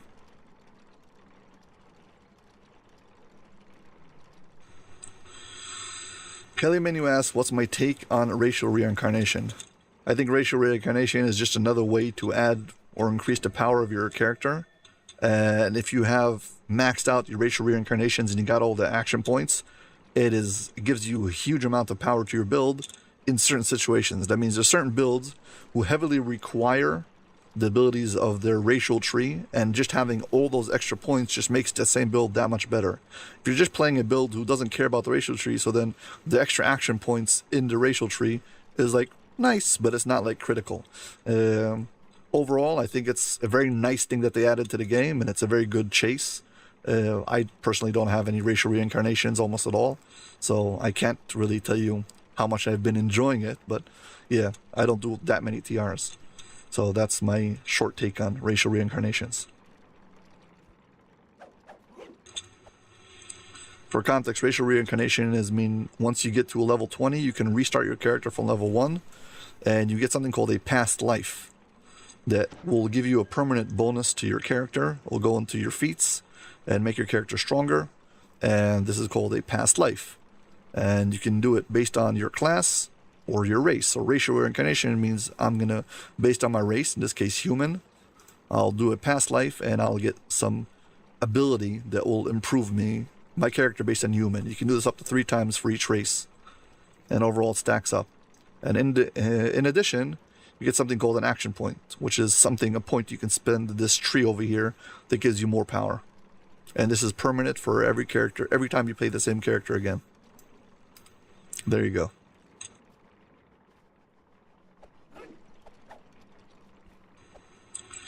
So, what else can we do now? I need more hype trailer stuff. So, that's basically my goal. I mean, we can try to fight Korkaza before he's dead. I doubt I will get past the first fight.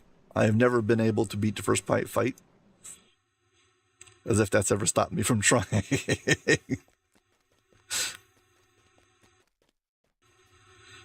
Yeah, I think there's 2 different types of raids.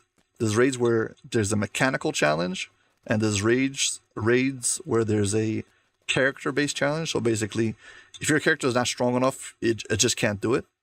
So I would like to see, each one of them has its ups and downs. I personally like the ones where it's a technical, mechanical challenge, because I can use my wit to figure it out, versus grinding out a character and investing a lot in it. Max gear, or max past lives, or max whatever it is. About time you lot shut up. Who's your leader? Don't be shy. My friend here doesn't bite. At least not. Actually, I don't have that many timers right now. I just need things that are cool. So it's not so much about what I can do. I have to be able to make a cool video out of it. So 1 second, let's focus on this. If I talk while I do this, I'm probably going to fail and become very annoying. Put my marker on the first one, so I know where to start. So 1, 2, 3, 4. Okay.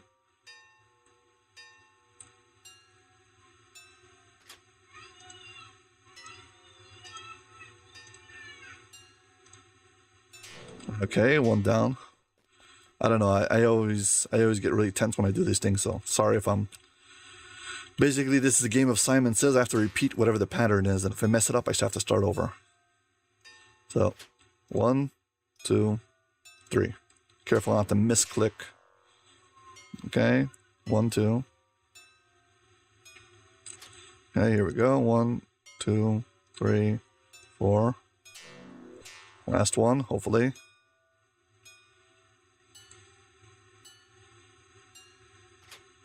One, 2, 3, 4. Okay, we made it past this. Also, I just realized that I probably failed in the last raid in the Korkaza fight, because I think my rage ran out, and that was a significant drop in my DPS and my hit points. And also, I know why I failed there. I mean, I've been watching other people raid. I mean, I don't have to build all the experience just on my own. And I can tell based on how fast my DPS is that it's just not going to cut it. So yeah. You can do the same strategy. Watch somebody else do it and then figure out from that how you can do it. That's what I'm doing. And I recommend it. And I'm here to try to make videos so you can do it. The wind slams into you as the clouds roll overhead. Okay. I doubt I can kill this guy, but whatever. We'll see. Chant, a dragon song that will bring death to Zendrik unless you can silence it. Suddenly, the dragon calls to you. I sense you now. Would-be interlopers meddling in things they do not understand. Your crusade to stop me is both hopeless and misguided. You should flee before the Stormborn awaken. But, too late, I think.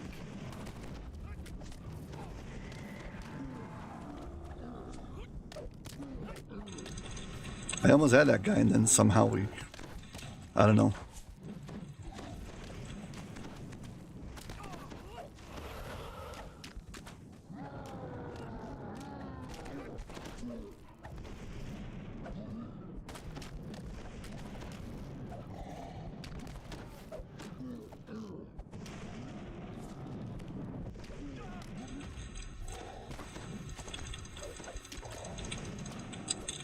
I guess once they get Stormborn, so they get hit with that thing, I can no longer kill them, or something like that.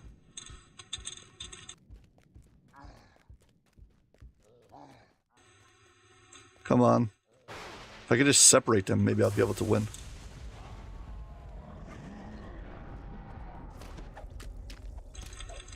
Yes, this is the Simon Says raid.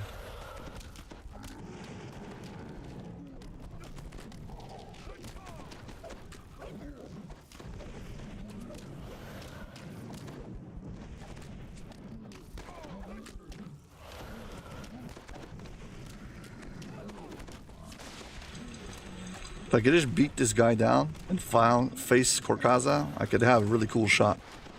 I doubt that's gonna happen.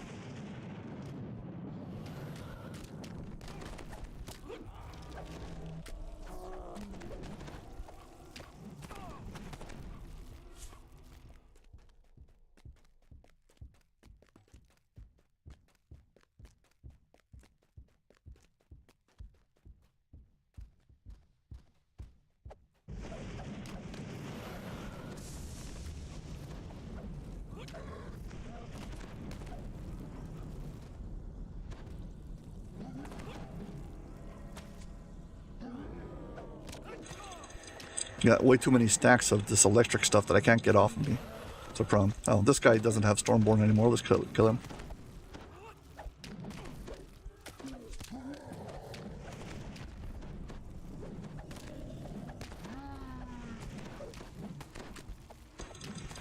As long as their eyes aren't glowing, I guess I can kill them. They don't heal up.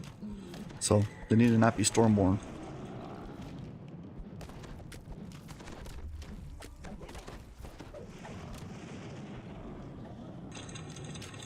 Yep, now I can't kill him again. Oh man.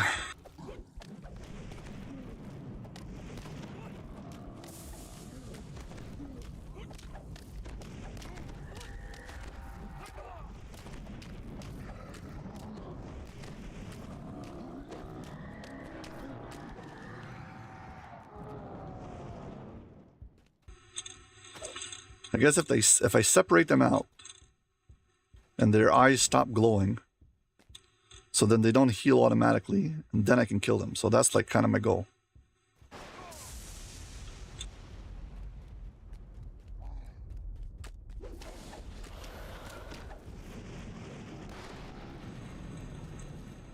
Well, it got me. Well, I will say this. This is the closest I've ever been. I killed 2 out of the 5. So yeah. Good job, good job. I'm patting myself on the back for killing 2 giants in a raid. Nice. Yeah, more DPS. More DPS. Maybe then.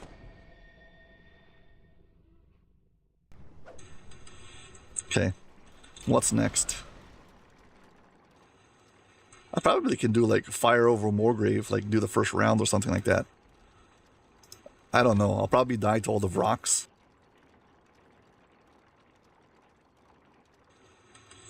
I have never noticed it either. You have watched me just notice something for the first time, and I'm talking about it as if I knew this forever. I didn't realize that when their eyes are glowing, they're Stormborn, and then they cannot be... Well, as you attack them, they heal up.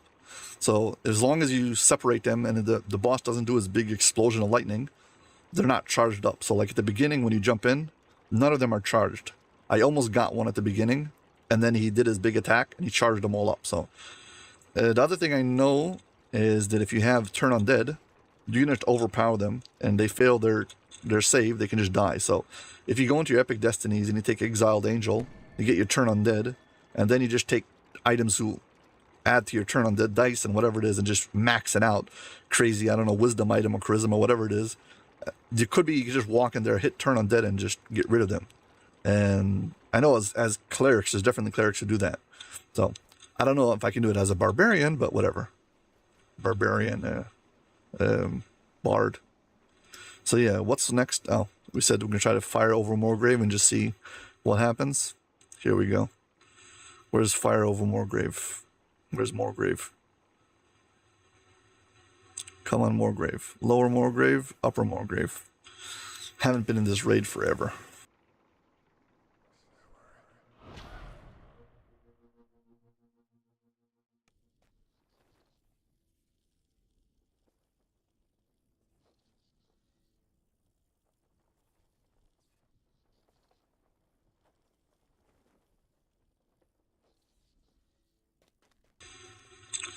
It's a shame because this character, if I invested in the DPS, he probably can knock some of these raids out of the park.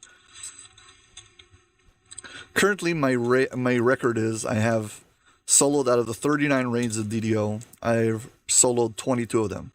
Now, on I only count raids who have their own favor. So, Chronoscope, there's Epic and Heroic and Legendary, but Epic and Heroic have the same favor, so that's one raid. But Legendary is its own raid. Same goes for like the Cannith raids.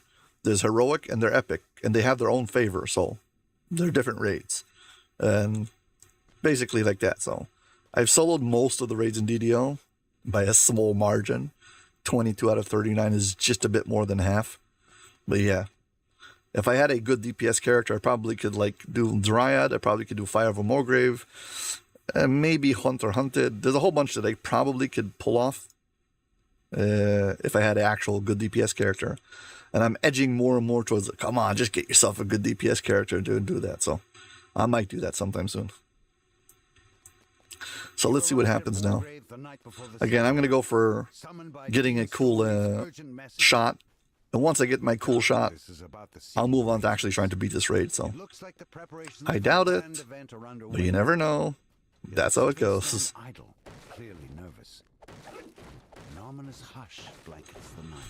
Based on the fact that the raid was already open, I've probably tried it and failed already. But it might have been before I optimized my items, so I don't know. As if it were a piece of paper. A calm voice projects itself into your minds. It is I, Flamewind.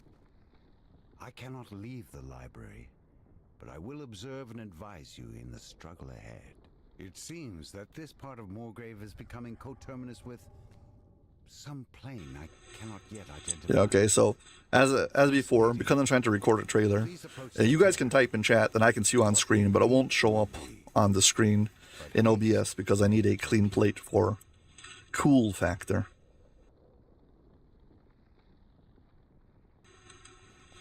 And we need to approach it, apparently. As you approach the tear in space, a chill envelops you. A dark presence looms. The ethereal form of Vecna towers over you. Early to your own party? And here I was hoping to surprise you. No matter. Let us commence with the festivities. The tear in space begins to widen. It's a portal, a kind you've never seen before.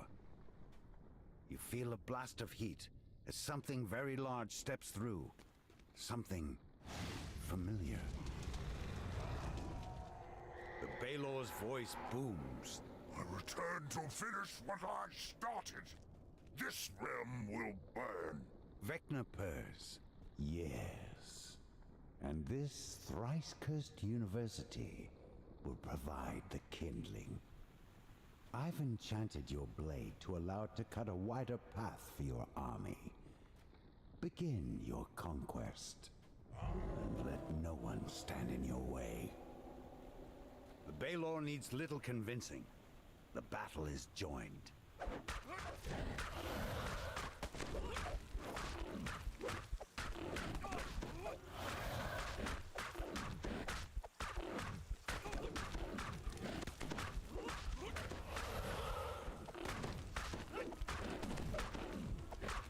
these strange bird-like demons chant and dance, your body clenches in pain. These creatures seem to be able to inflict great harm at a great distance. Well, that was fast.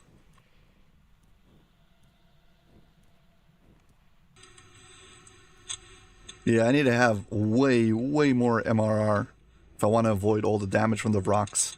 If not, I'm just going to get overwhelmed. So yeah. That was short. But at least we got our trailer clip, so the important thing was achieved.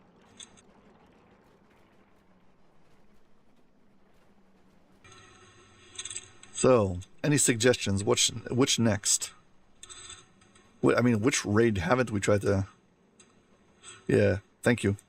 Which raid haven't we tried yet? Let's see. So many raids. I can do, what's it called? The one in Evening Star. Oh, what's the name of that thing? Caught in the Web. I really don't like that raid. And I'm not sure I want that in my trailer.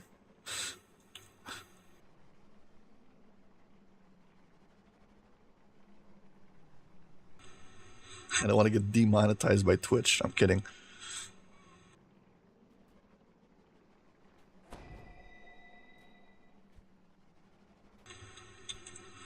Probably could do a Caught in the Web. Heroic normal.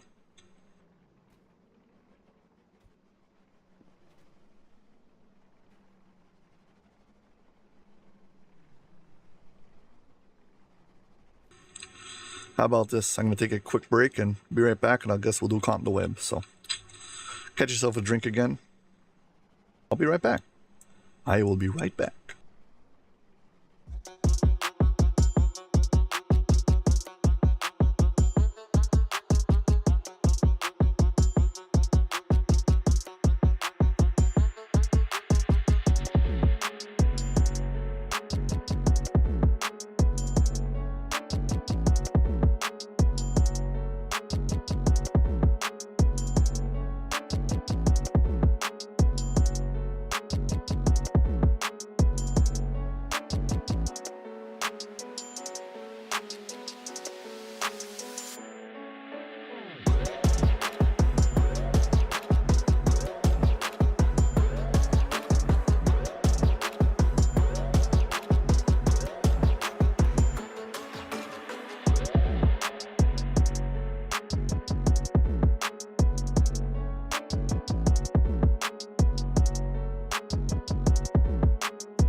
And I am back.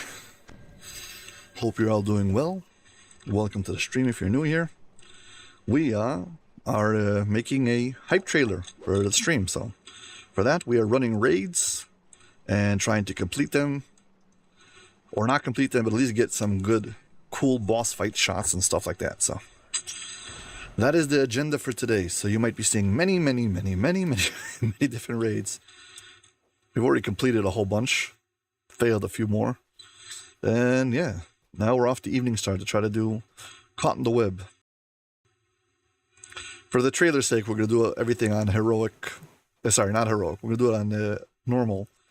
Because I want to be able to turn off the UI. And if I have to depend on the UI to see my hit points, yeah, it's not going to go good.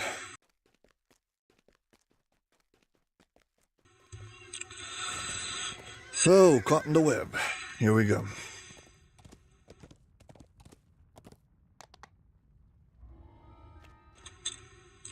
Yes, true.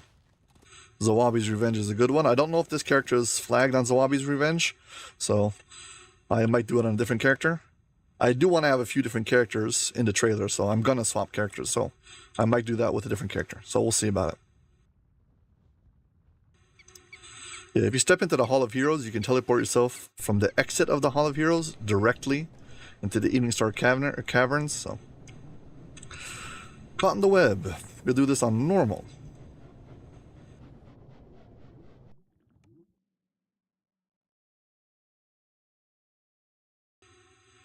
There's going to be a lot of talking in this raid. For some annoying reason. What are you up to, little flies? You're in my web. I've got my eye on you. Is it my darling thread you're looking for? Let's play a game, shall we? You try to find her, and I won't kill you yet.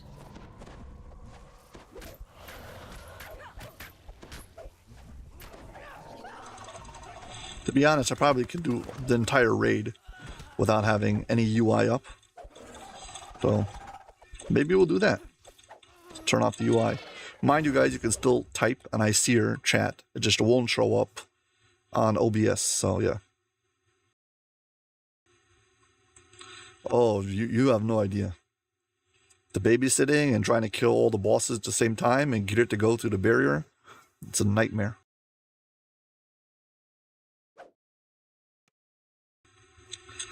So, yeah, I know my face is hidden, but I'm still here, so if you got any questions or stuff, you can still chat. I'm trying to make a cool trailer, so trying to get a clean shot. That's why.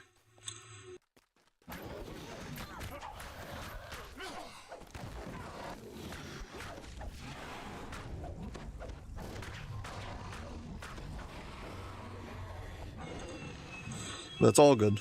So, we're almost up to the first boss fight. I'll probably do all the optionals. At least when I do the babysitting, I'll turn on the screen. I mean, turn on the UI. Nothing cool over there.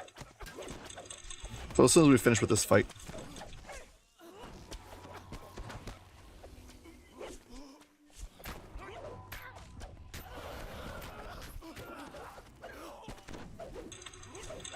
Caught in the Web was part of the first DDO expansion, which is Menace of the Underdark. And it's the ultimate, it's the raid for the first, well, after you finish the chain, whatever. We should go. We've got to stop her.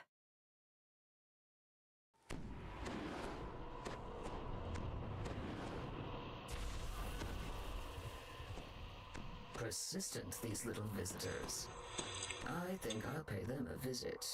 Myself.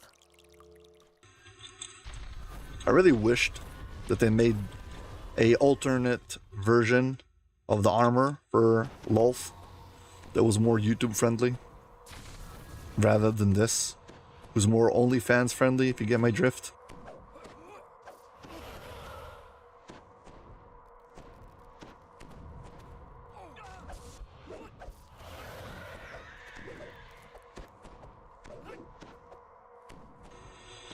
Come on, Anna, do your thing.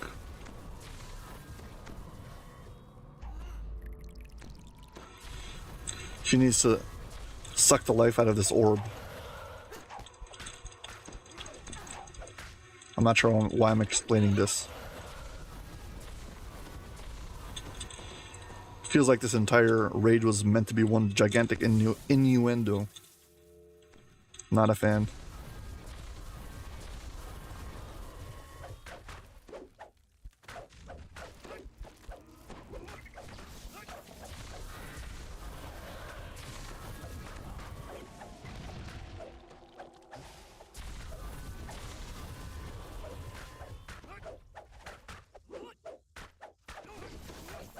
Whose bright idea was it to face a goddess in her domain? What chance do you think you have? Whose bright idea was these visuals? That's my question. You like hiding?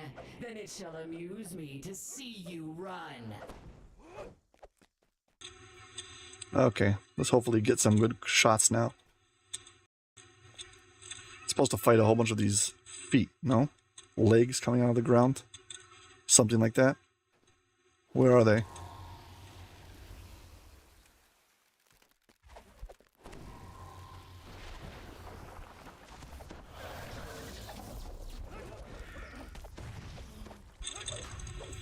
Yeah, something like that. Lasers.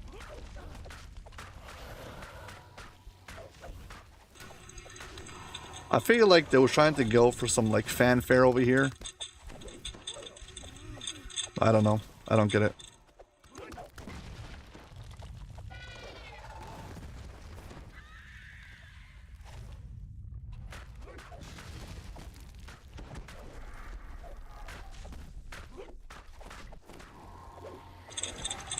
I found that the key to this section is to keep on moving.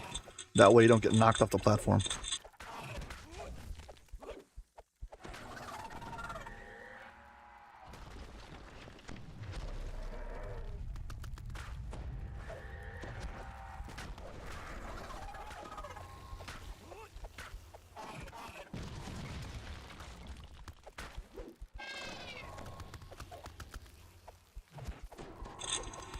They've added also a pity knockoff mechanic. You get knocked off this platform, you die. If you get knocked off 3 times, you can no longer get knocked off. The game just is like, okay, fine. We feel bad for you. You can no longer fall off this platform. If you need a pity mechanic, so something's wrong with your game anyways.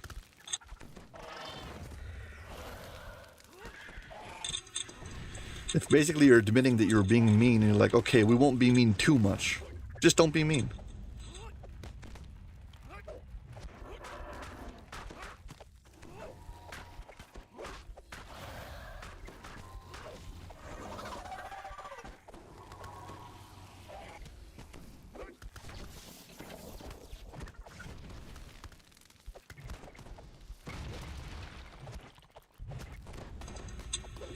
Yeah, and as I said before, based on my experience, the only way to do this without getting knocked off is keep on moving.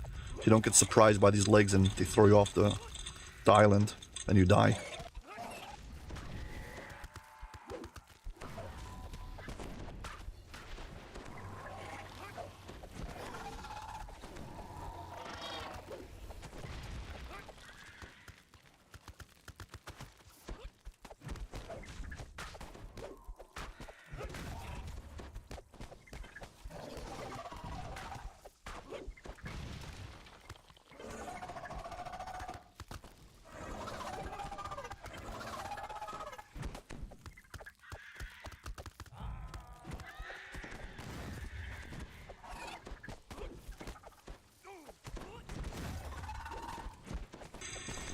I really hope I can find at least some cool shots in there. Yet remember this. I'm a goddess, and you're all going to die. More souls for the teaming!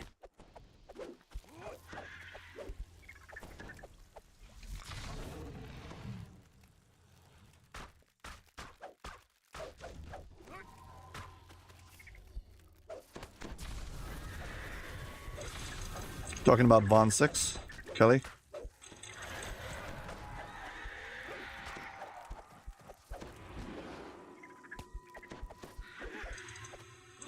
Yeah, for context, Von 6, Vault of Night 6 has a big area that you get surrounded. You have to go around like kind of like a baseball field, and there's tall bridges and you can fall off them and just get kicked out of the raid, which is super annoying. So yeah, I agree. I don't like the design at all. And hello, we're back. I have to walk until we get to the next part. Come on, Anna. Fine. Run along then. I want you struggle a while before I crush you.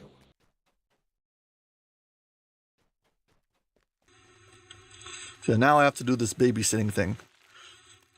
Well, Lol's hand is following me, and I have to get Anna out of this place. Walk her through this maze of demon, whatever it is. Demon web. And Anna doesn't play very nice. She gets stuck on everything. Gotta walk her out of here. Hope she follows at least. Oh, it's on the other side of the demon web, isn't it? Yes. And if I fall or die, I have to walk the whole thing again. it's crazy. There's a whole bunch of wrong about this particular raid. Hopefully we'll survive. It won't take too long. For now, I just have Anna over here, who's the NPC, or non-player character, who's going to follow me along. And I need to bring her towards the end. And there's going to be a whole bunch of monsters who try to attack her. And if she dives, well, she'll get the "let me shield you against Loth." I don't know what this is supposed to mean, but I think it means I take damage instead of her or something like that. I don't know. But it's important because if not, she'll take too much damage. Yes, I wish you could just like carry them, or at least do something where you summon them to you rather than having them to actually have to walk. I wouldn't mind if it would be like, click here to teleport to you.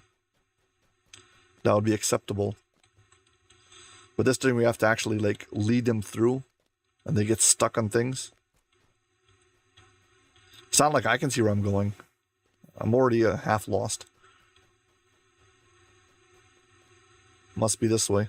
Yeah, this way. When this thing came out, the novelty of, you know, walking on things and suddenly your character like tilting to the side because like the gravity was off, had it like a certain like level of novelty to it. But the repetitive nature of this quest raid made it very unfun. You have to do the same thing again and again. And yeah. Players are no longer so happy about having to do this tedious work. So, I can't speak to how this quest feels in a party. While I've done it with a party, it was only when it was way over level. So, it's different. I'm really hoping to get the rapier from this raid. I would like to upgrade the rapier, just for the heck of it, just to see how it is. I've never upgraded a Menace of the Underdark or whatever it's called, Caught in the Web weapon all the way to the end. I never had enough commendations of valor. Oh, sorry, commendations of heroism to do it. I have been doing this with like 6 other accounts and passing all my commendations to this character, so this character has plenty of those. I just need to get the rapier on this character. I pulled it on a different character. Yeah. But then again, for some reason, SSG doesn't want to make raid gear bound to account, and they make it bound to character, which makes no sense. And why are you stuck again?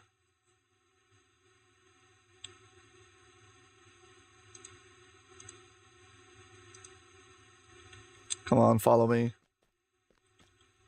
Thank you. This is exasperating. Seriously, the worst part is falling off the end platform in the end fight. There's a part over there where they get stuck on the bridge, and you can be shot off in a second.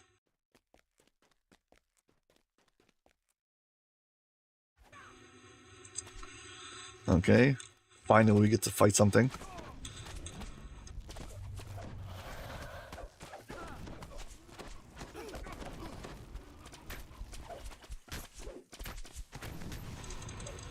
Yeah, it makes something who has a small amount of value have even less value.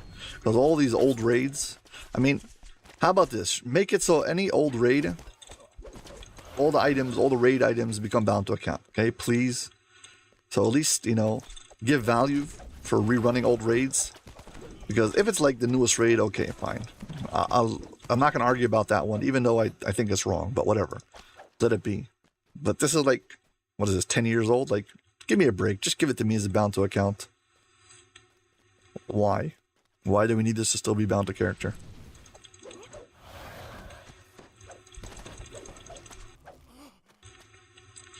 I guess they don't see any like revenue from it, so they don't care. They have no interest in updating the newest thing, so. Yeah, for anybody who's looking for context, basically, items in this game have different states of being bound. There's something called bound to character, which means that only your character can use it. You can't pass it to a different character. Then there's bound to account. That means I can pass it through my shared bank to other characters on this account, on this server. And then there's unbound, which basically means I can do whatever I want with it. Sell it, auction it, give it to other players, whatever. So for some reason, raid items, like from here, are all bound to character, which is super annoying because if I get it, an item I really like, but it's on one character, I have no way of passing it to the other character without spending a lot of money, of course. They did add an item in the game who allows you to create your item, make your item temporarily bound to account, so you can pass it. But once you equip it with the new character, it becomes bound to character. Basically, it feels like a scam, whatever. They could have done worse things, I guess. Yeah, these priestesses over here have this thing where they sacrifice their minions to heal themselves.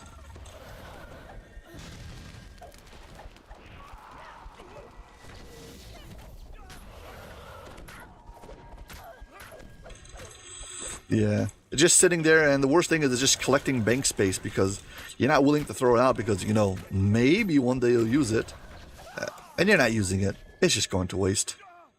Yeah, let's gonna do the optional over here, and I'm going to, once again, I'm gonna hide my UI. So, we will be back in just a moment. Do not fail me, Malazar. It's time you prove worthy to live.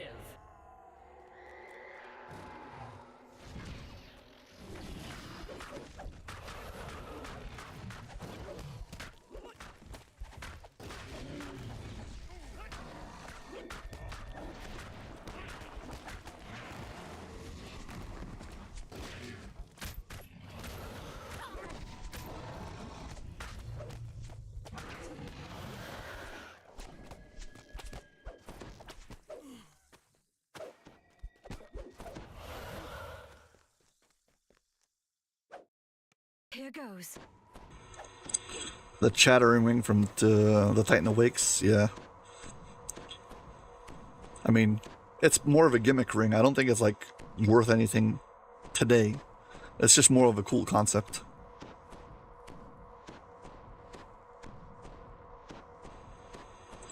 Yeah, unfortunately, not a lot of the items from the Titan Awake actually scale very good today. I wish they would make like an Epic Titan and have an updated version. Maybe some of the items would get a chance. Maybe people will try to play it again. I mean, I've soloed it more times than I've done it in a group, if that tells you anything of how much people love that particular raid. Drained.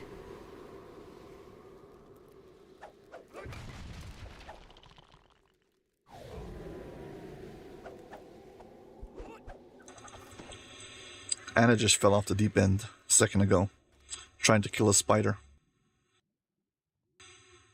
That should tell you all you need to know about her IQ. Just saying.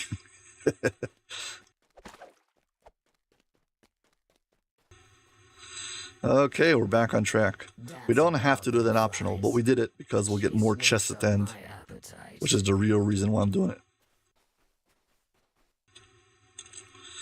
And yeah, so we're back in this raid, walking this NPC towards the end and clearing the way for her.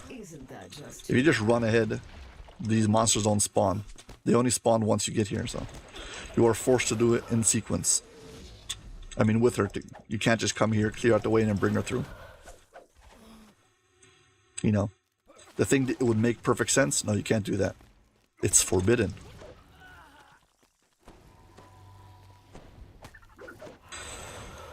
Well, yeah, we're clearing out the way right now.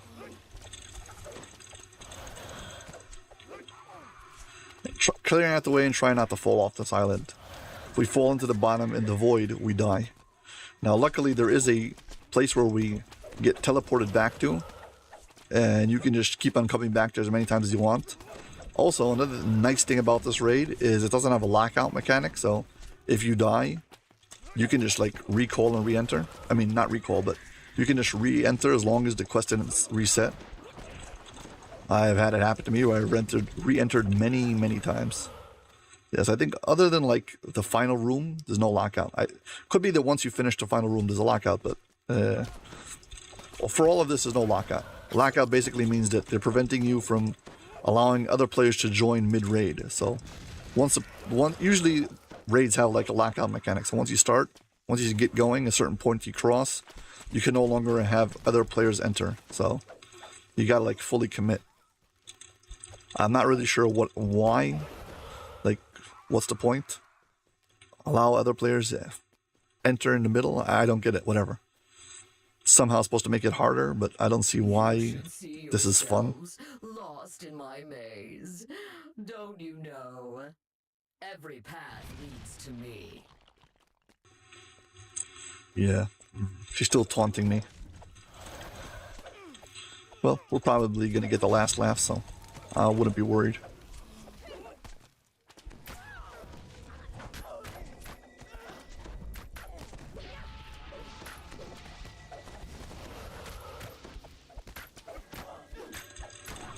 Yep. Maybe this is definitely one of those raids that there's certain things you need to have to make it work. I can tell you right now what they are. So basically your healing cannot be dependent on spell points or it's not going to work. Now, the thing that she uses to reduce your spell points is a curse. So maybe if you have the Heart of Sulamades, which is a trinket you can get from a different raid, maybe you'll be able to just bypass the problem with the curse. But if not, you must have some other way to heal who's not dependent on spell points. So if you've got that down, so yeah, so basically you can do it. Yeah, take it from there. If you are pure melee, it's a little bit tricky because hitting her in pure melee is very finicky. You gotta stand like in a very specific spot or it doesn't work. So, but other than that, yeah. As long as you can heal without using spell points, you should be good. So yeah, now we're heading off to another optional.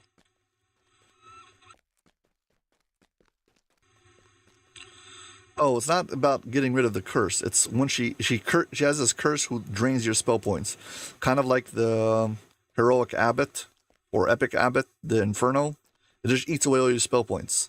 So she'll hit you. In 1 second, she'll drain 2,000 spell points.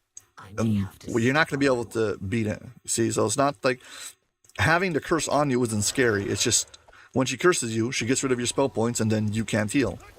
So, I mean, any other kind of method who's not dependent directly on spell points, and you should be good. Yeah. So if you're wondering what's going on right now, we're doing this raid, and I was just explaining over here to Maven how you can do... what's the key point for this raid, and that is to be able to heal without using spell points. On my health bar over here on the side, you can see my red is my health and the blue is my spell points. And the spell points, well, usually used for healing, have completely been drained by the boss. I've been attacked with this curse who drains them, so I don't have any spell points anymore. So luckily I have a way to heal who has nothing to do with spell points. And as long as I can do that, I should be able to beat this raid. In my particular case, I heal off rages, so I can rage as much as I want, and I don't have to worry about spell points. It's relatively easy to get from Fury of the Wild, yeah.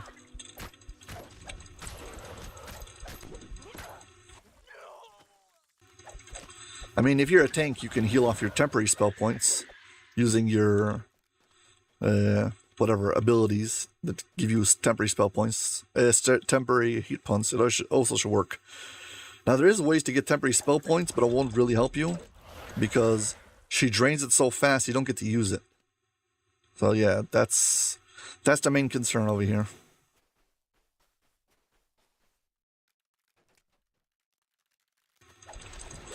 You can see my hit point bar. I keep on giving this thing. It says plus 1,000 hit points. That's from an ability called Legendary Affirmation, which is on my weapon. That has a chance for giving me, well, 1,000 temporary hit points. Which is, again, some other way to heal that has nothing to do with spell points. So yeah, right now I'm going to go and record the boss over here. So again, I'm going to hide the UI. Pardon me. But you can, yeah, feel free to type in chat. I can still see you. I just won't. I might not answer right away because I don't want the voice to be recorded also.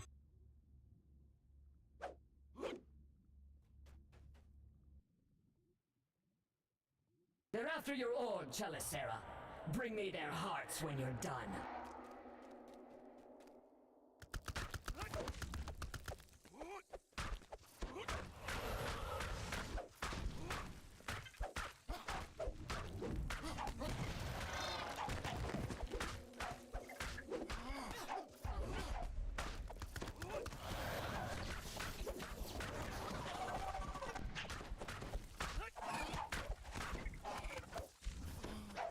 I'm starting.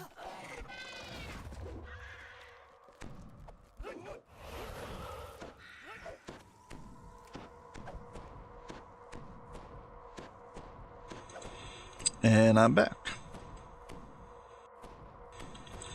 It's a shame I can't see the hit points. I can't see how I'm doing. Yeah, that's what I'm using. I'm using a Dino Bone Rapier. Here it is, Dino Bone Rapier. Base damage rating 194. It is crit range of 40%, 13 to 20 times 4. Yeah.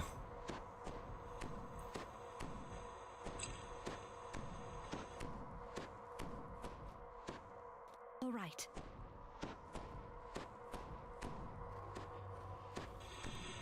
For some reason, every time you kill the orb, it spawns these spiders. Why? I don't know.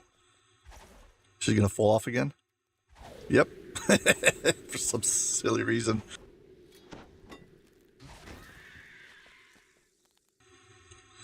Kill it with a ranged weapon so she doesn't go over the edge again. The main reason why you want to do these optionals is if for some reason you do fall off the edge, you will be able to teleport back using these extra optional teleporters. Come on, follow me. Let's go. I really hope she follows me. I don't want her to get stuck now. Okay, we're good. There's actually a shortcut back now. You don't have to walk the whole way. I think I remember where it is. Someplace in the middle over here, there's a place where you jump down to a bridge. It saves you a long walk back.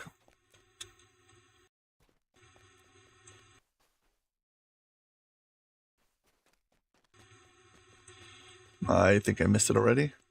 Should be pretty early on. First, let's go get Anna. Where is she? Follow me.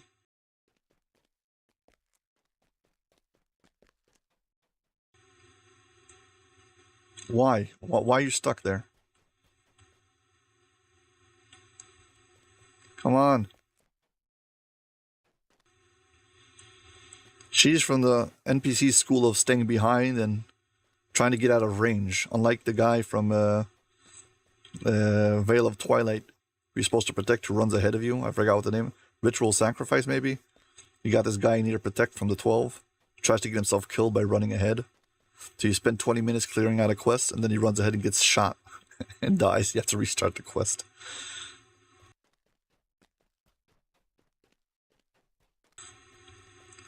Come on.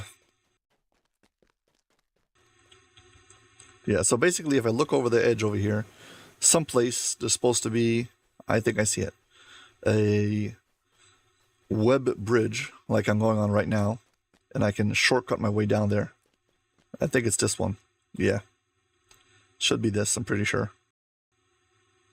You can tell based on my confidence how sure I am. Yeah, she'll teleport to me. Hopefully. We'll see in just a second.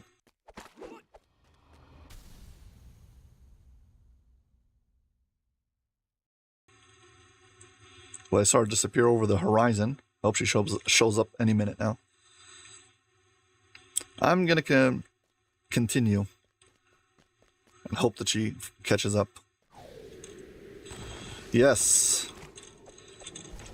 This one is not credited to me. I did this one with a group, and that was one good thing I found out from the group. Hello, Jabberwocky. How are you doing today?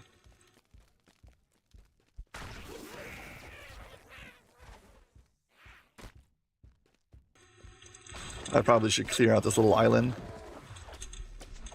I don't need this trash running after me.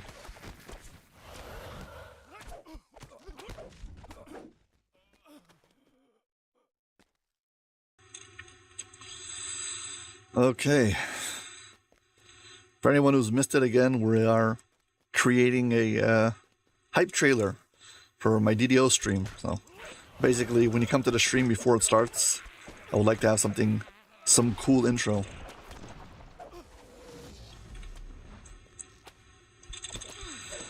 Yeah, I've been doing fine, thank you. We've been doing basically soloing raids all day. Some successfully, some not, but mainly trying to go in and get a cool shot for a trailer. The goal is ultimately to make a hype trailer for the DDO stream. So when you show up to the stream, there'll be some kind of music and, you know, a whole bunch of cool shots from raids and boss fights and whatever. So that's why I keep on turning off the UI so I get clear plates. Clear, you know, clean video plates. Why is she stuck there again? Whatever. Let's clear out all the trash. I think we're almost at the end anyway.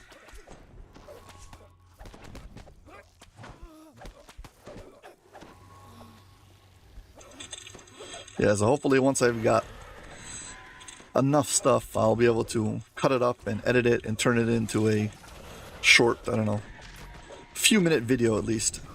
So I guess not that short, but anything so you can join the stream and you'll have something to watch while I'm getting ready or ready, set up, ready to start.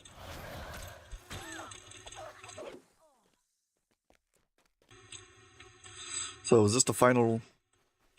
Is this the final island? I think so.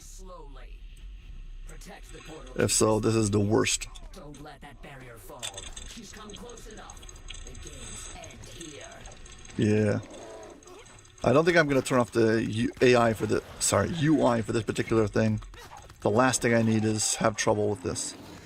Pain is a blessing.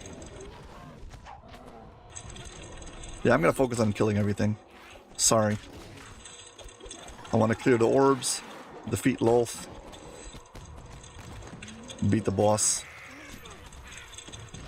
not get knocked off, hopefully. That is the goal for today.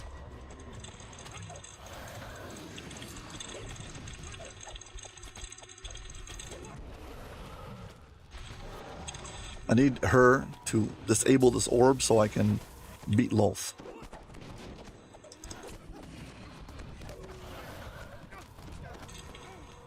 Yeah, the curse that she hits you with is a real problem. And over here, hitting her is also a real problem. Right. There is some place over here you can stand, you can hit her.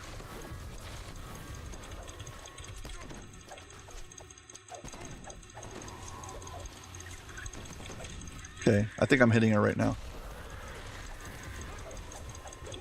Yeah. Slowly but surely. This is where it's very, very tricky to do this on heroic, on melee, because you have almost no place to stand.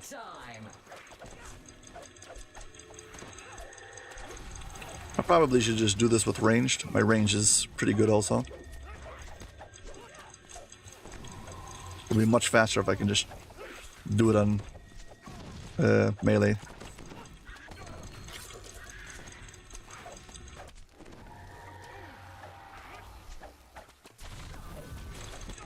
Yeah, it's impossible to see if I'm hitting her. I can just see that the hit points is going down, that's all. My only indication that I'm actually doing something.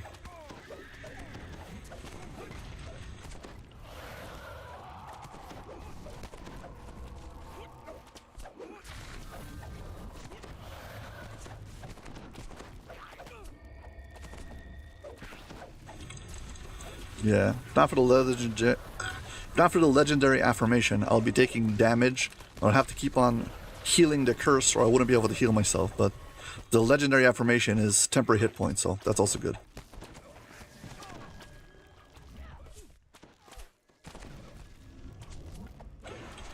I need Anna to follow me now. Come on, Anna. Climb up. Why is she stuck? Follow me. Stand next to the barrier. Up here.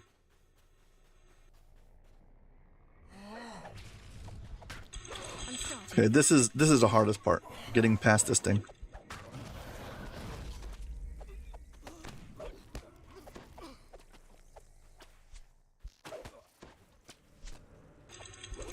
She first needs to disable this orb, though.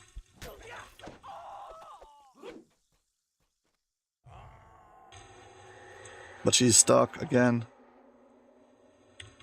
Come on, stand here. Thank you. Disable this orb. We need to get out of here.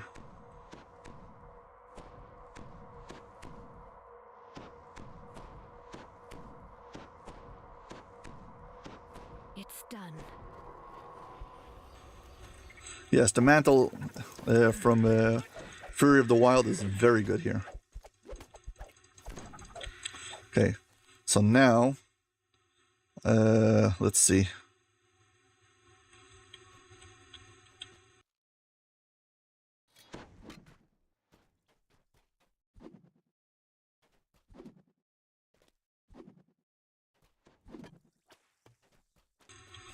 See if I can get all these red dots to the top over here. Hopefully I can defeat them. Most importantly, we need Anna to be up here.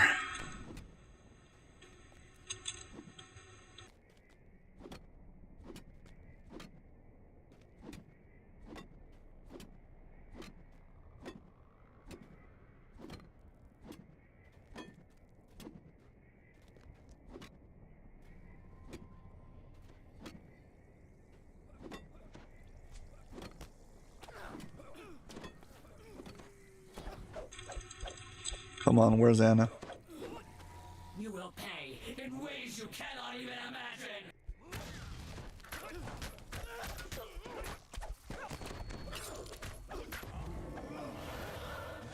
Quick, summon more portal keepers. Come on, go, go, go, go. Come on through. There's the exit. We can make it. Yes! Haha, first try! Fools, you won't get away with this!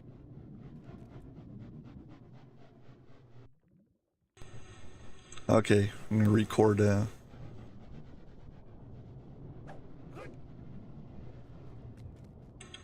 We did it. That was very good. Domain, all in one piece. Still, we should only rest a moment. There will be plenty of time for that when we're safe, back on the surface.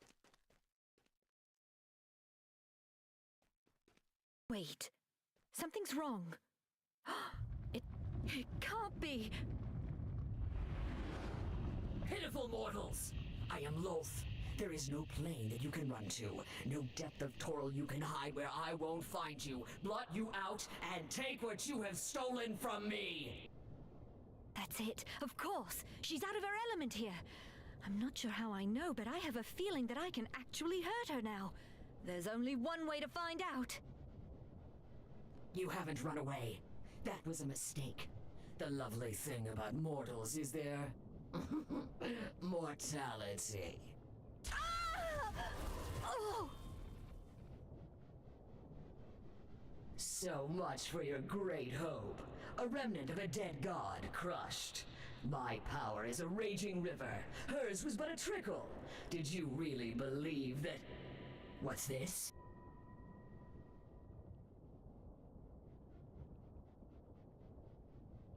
That was your last mistake. This is about to become a deluge! How does it feel? That's pain. Real pain! The kind you make mortals feel all the time! You trifling flea. I've been reckless. I should have consumed you and I had... Just need to concentrate. A little harder. There! Unworthy mortal, how did you come to hold so much power? Enjoy it while you can, for one day I will become the new mistress of magic, the new goddess of the weave, and on that day, you will bow down to me, along with all the rest! I did it! We did it! We defeated Lolth! Oh, every step of the way you've been there, helping me, showing me what I can be. Words Yes, truly yes, yes, spoken. yes. We stand here, a company of heroes and protectors of our realm. For few who walk the plains can say they fought a god. Come on, rapier, I want it. Please, come on. I want the rapier. I know this is only normal. She has pulled Whatever. one leg back, yes, but 7 more work mischief in the world. Can we finish now? Still, it is right to celebrate great deeds. And great deeds ye have done. 39 minutes and 59 seconds. They're just rewards. Okay, rapier, please. I just want one rapier for this character.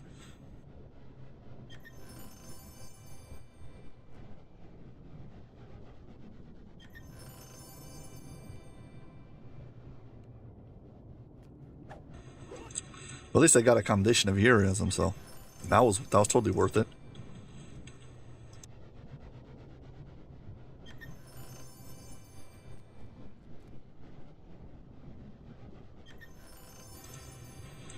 Yeah, no named loot, unfortunately. To be honest, I wasn't really expecting any, especially this is on normal, so it's only like a 10% chance. An elite, an epic elite, it usually takes closer to an hour instead of 40 minutes. But if I do it, I always do it with a full party of all of my secondary characters, so I can pass loot if I find it. Thanks. I appreciate it. Thanks, Marvin. Thank you for rooting for me. I appreciate it. So, folks, what next? I mean, we've been doing raids all day, so. Somebody mentioned Zawabi's Revenge before. I guess we can do that.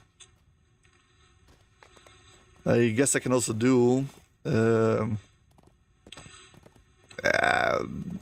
the other two in the marketplace, I forgot what their name is. Heroic VOD and Heroic Hound of Zoriat. But as always, the most important thing is don't forget to turn in your raid. There. Now we've done it. So I think this character has exhausted all of his raids. Let's go to the other character I have. The one I've been doing the leveling with. I need to do Heroic Hound and Heroic VOD.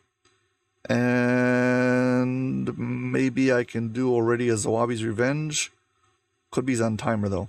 Actually, you know what? I'll do Zawabi's Revenge on this character because that character is going to be on timer. I just realized now that I've done it about 2 days ago, so still on timer. So I have to do it on this character.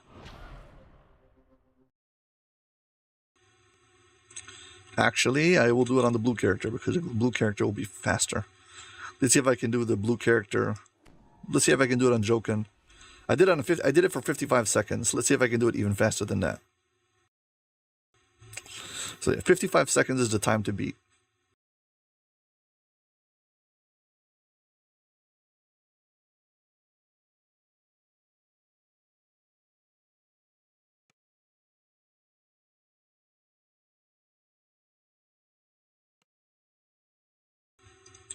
So, anybody wondering, for context, what we're doing is right now we're collecting cool clips for a hype trailer, and right now I'm going to try to do Zawabi's Revenge faster than my previous record was 55 seconds.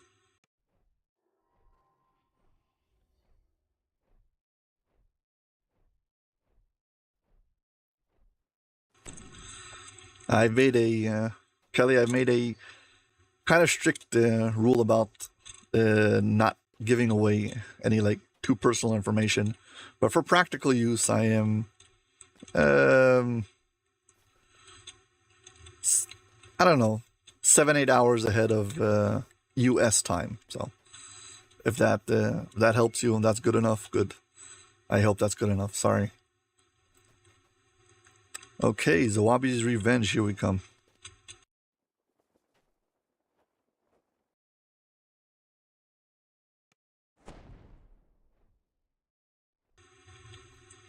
Yeah, I realized that my time zone makes it so some people are going to bed, some people are just waking up.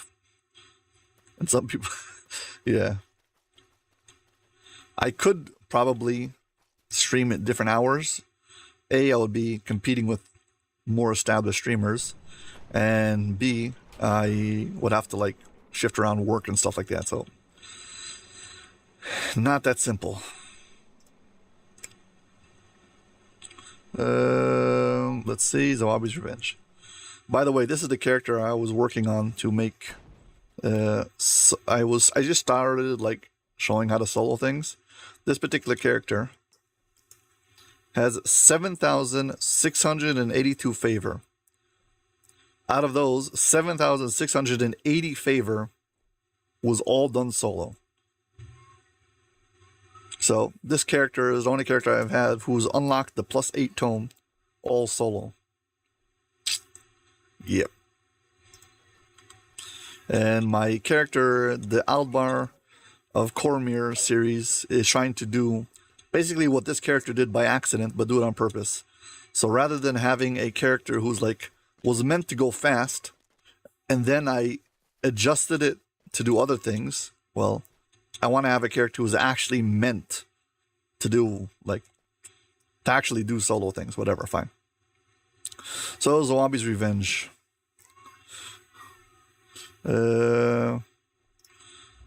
Okay. I could do Epic Elite, but Epic Elite won't be fast. I want to do a fast version of this. I want to see how fast I can do it. So, I can do Epic Elite with a different character. I've already done and recorded one. So, but we're going to try to go see how fast I can blast through this raid. See if I can beat my 55 seconds time. So, yeah, I'm going to turn off the screen capture. The whatever it's called. DUI, so. Here we go.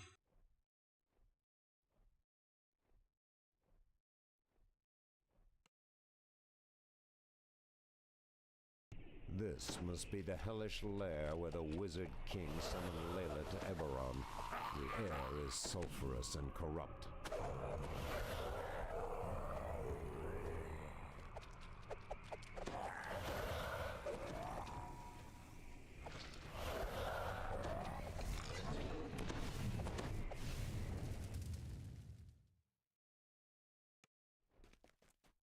This portal churns with instability. You doubt Zawabi's magic. How dare you trap me in here with genie tricks? You will pray for death before. See how my enemies prance about. My body is broken. My power fades. May Laylet's death curse be upon you all. 44 seconds. New one. 44 seconds and I didn't see what I was doing. I forgot which is my ranged weapon. So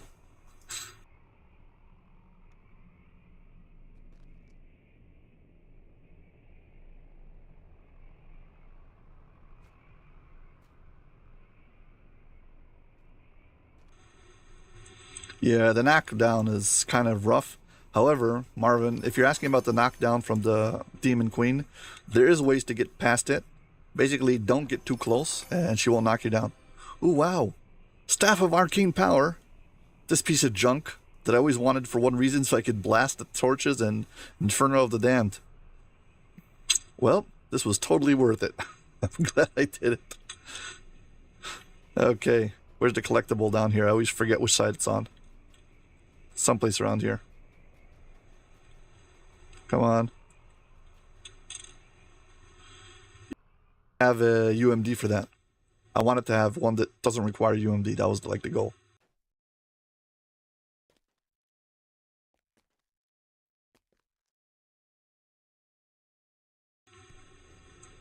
Babe, you're totally right. You don't need to have the staff just to do that. I usually just buy scrolls, but I've had a character where I didn't. The character I am playing on Cormyr didn't have any UMD, and I got to Inferno and I found out that actually the Mephits are now bugged because here's my theory. When they made the new, what's it called?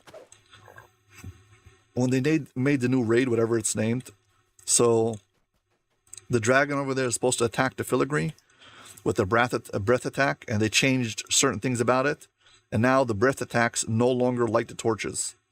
So now the fire Mephits and the air Mephits don't do anything. Talk to the zombie. What happened? I turned this in so fast. What happened?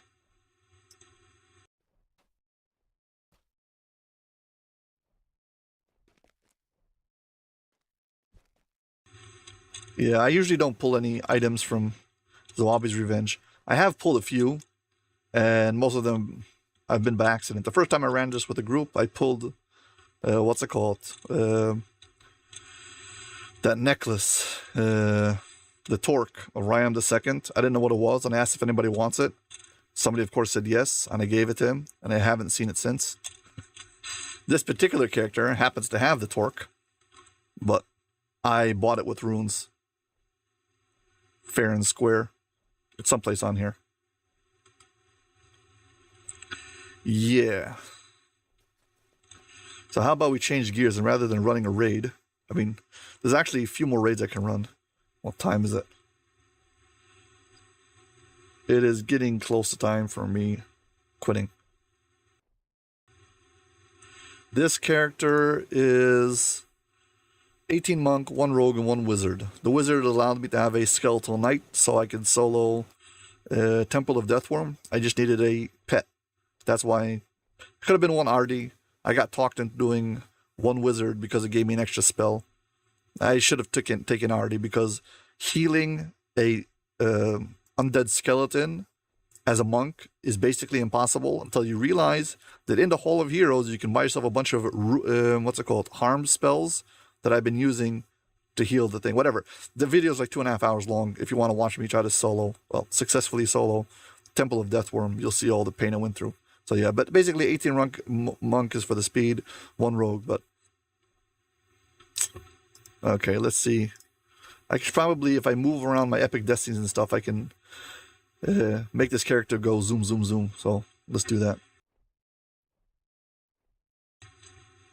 I just want to remember my setup before I mess everything up. So I got the cores, got the hit points in this, the center for his staff. Yeah, double strike thing. Fine, okay. Ready? I'm gonna I might shock you what I'm gonna do right now.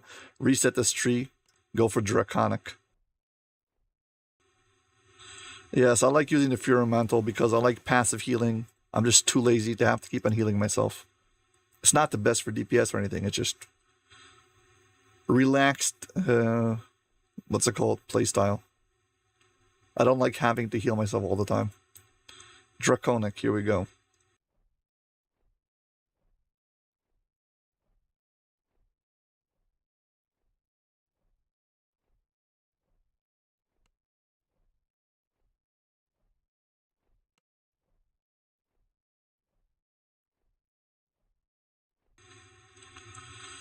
Yeah, level my character up.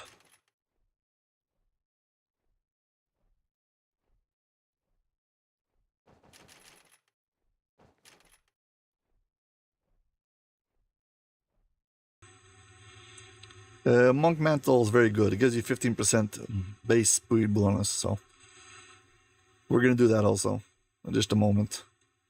Imbue dice.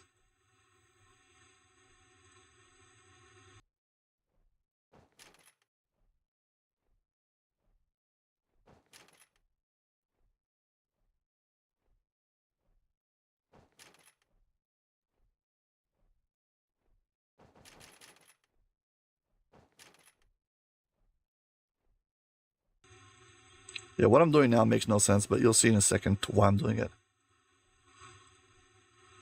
Now deals no. Energy Vortex. Well, good night. Enjoy. It's almost morning, but whatever.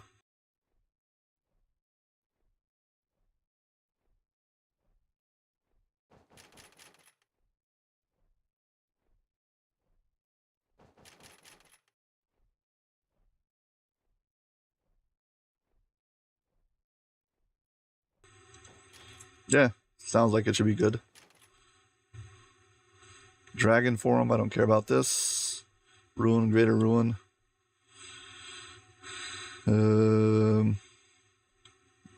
I'll take that.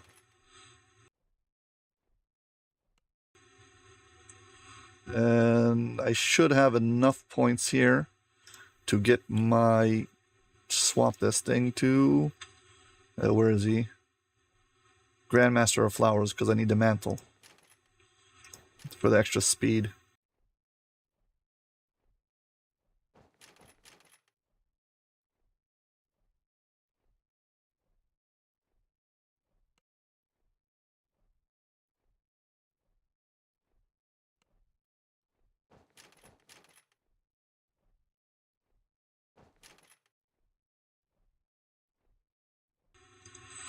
Okay, so basically, I've kind of messed up this character now, and I've put him back into his older form, and that is, let's see, White Dragon Breath. I need this to go here, and for his mantle, where's the?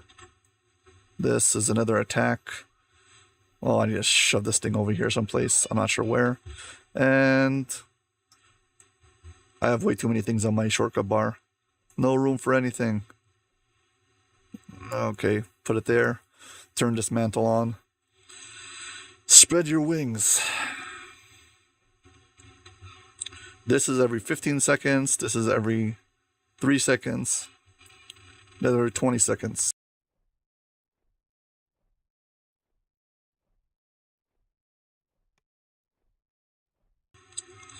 Okay, that was the Epic Destinies, and now we're going to go to Enhancements.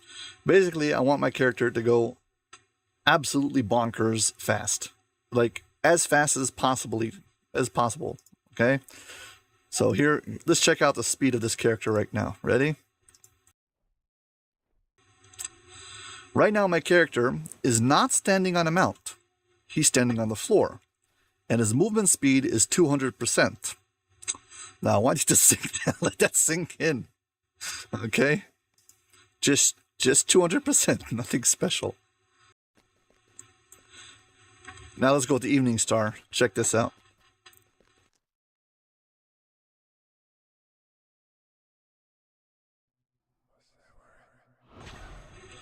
Here's the gimmick, okay? We're going to try to run down the path from the exit next to Stormhorns all the way to the Evening Star Cavern, okay? From here, we're going to see how fast it takes us to get across the entirety of Evening Star. So, yes, 200% is as fast as a fast mount. You've got it. Okay, Thunder Peaks. We're going to step out from the Thunder Peaks. The goal is to get from the Thunder Peaks all the way to Evening Star Cavern as fast as possible, okay? So, basically, I'm going to stand over here. And now I'm going to turn on my, let's put all the stuff up so you can see it. Plus, movement speed, okay? You guys can see this? It's not hidden? Should be fine. Okay, if I hit it, action boost, okay? 30 seconds, but then I have abundant step, spread your wings, abundant step, and spring attack. Just to see how fast it goes. You ready? So here we go. So 3, 2, 1, go. Sorry, I hit the wrong action boost. My bad. Start again. I hit attack speed boost. Sorry. Attack speed boost is not going to help us.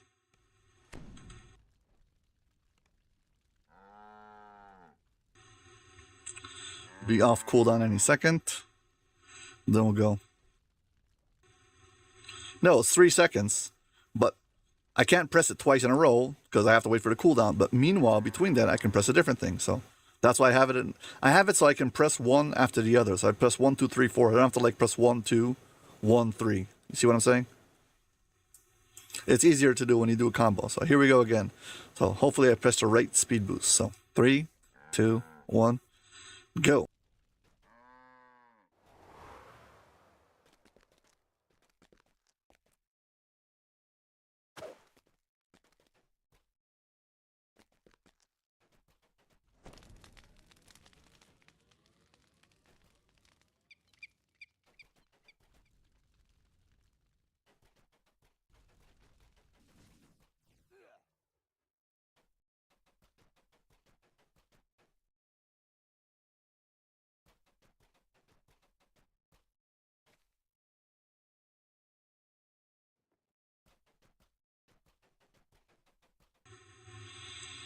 Well, surprise to me that they actually changed some of the things over here. So got to change the order. Abundant Step has to be second because apparently the dragon attack they changed it so the cooldown is not the same. So let's try that again. Also, I probably could do a straighter line. I think I'll click on the map so I can make it fast. But really what I'm trying to do is get a very fast run, and then we'll try to just run without the UI. So basically just to see how it looks flying through Evening Star. Yeah, back to Stormhorns. For anybody who's joining right now, we're creating a hype trailer for the beginning of the stream, so looking for cool shots. And right now, yeah, we're just setting up this character, so. Here's Evening Star. And where's Evening Star Cavern? Here's Evening Star Cavern. I guess I can just try to beeline it straight to Evening Star Cavern.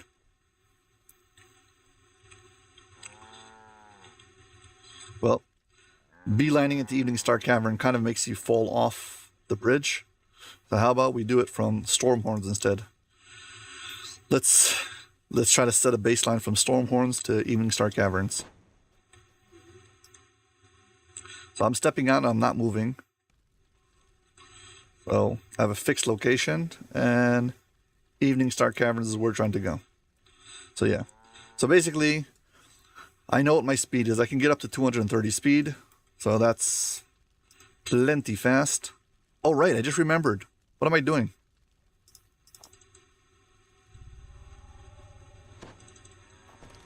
I am sorry. I'm standing at 210% movement speed before I boost up. I totally forgot I have an extra 10% movement speed. Okay, much better now. I was wondering why I felt so slow.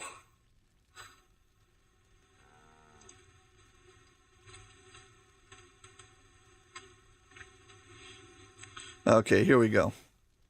So now if I boost up, it should be 240? 235. How fast is it? 240, okay. So a mere 240% boost speed. Nothing to brag about. I'm kidding. Not that bad.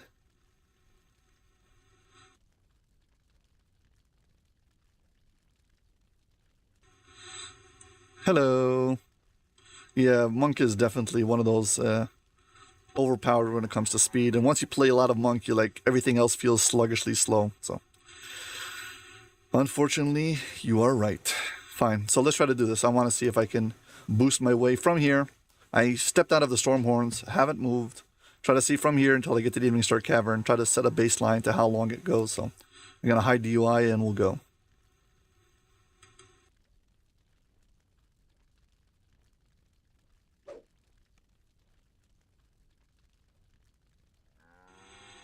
Okay, here we go. 3, 2, 1, go.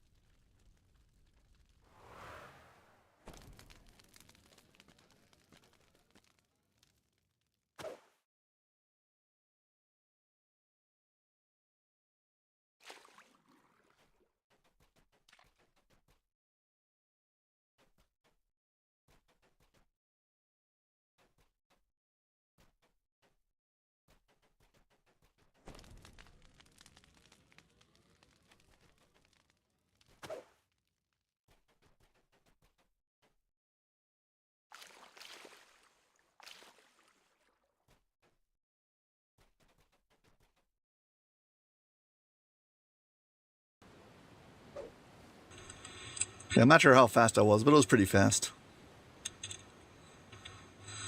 We did that one, and now I've got another shot I want to do. I'll tell you a true story. The reason why this character came about started as part of my ambition to try to see if I can reach the lighthouse in Stormreach. If you go to the harbor, there's a lighthouse over there. I always wanted to land at the top of the lighthouse. Now, that was the thing who actually ignited the spark, who made me want to try to do this whole thing, to try to make a character goes really, really, really, really fast, was to get to the top of that lighthouse. And I am sorry to say, it is impossible. Am I still running at 240?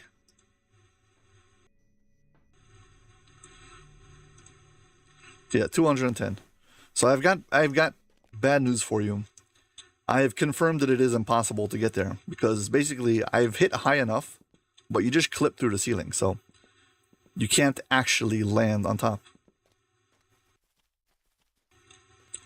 So even if you tried and you made a character specifically for that, which is how this character started. This character started to do this one thing, and then I made a series of videos of speedrunning, and then I ended up trying to do more favor, and a whole bunch of other things happened in the course of me doing this one little thing. So this is how it started. Trying to get from there to the house over there. Hi, floating by. How you doing? Basically, you jump across over here, and then from here you're supposed to try to get to the lighthouse. Yeah, I'll wait for the thing to reset, and then we'll try to go. And you'll see, I can touch the lighthouse no problem, above the porch over there, but I still can't make it up onto the top. Despite having very, very, very fast movement speed. But here we go.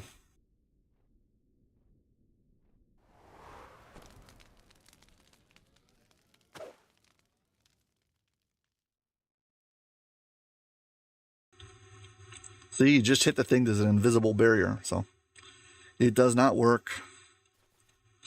Also, apparently, at some point, they've moved Spread Your Wings to have its own cooldown, making it no longer stack with Abundant Step.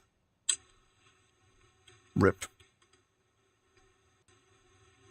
I guess I can move back to my other... I can't think now. Yeah, my other destiny.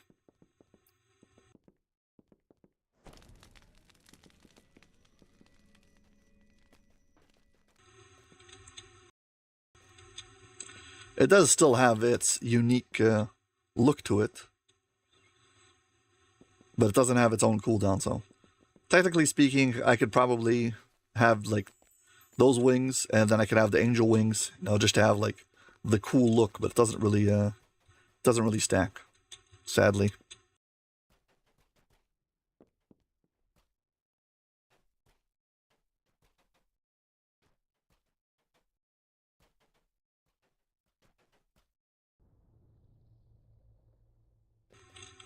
Yeah, so now I'm going to go for our shot for the trailer. For the whatever it is, the hype trailer.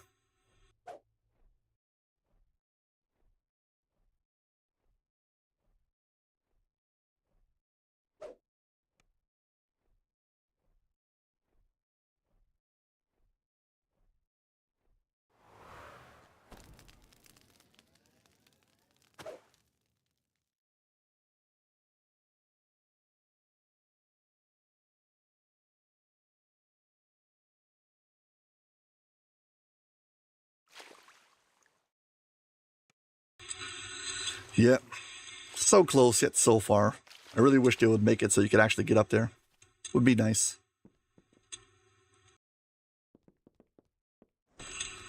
While we're at it, let's go visit one other place that's really cool, that nobody ever visits.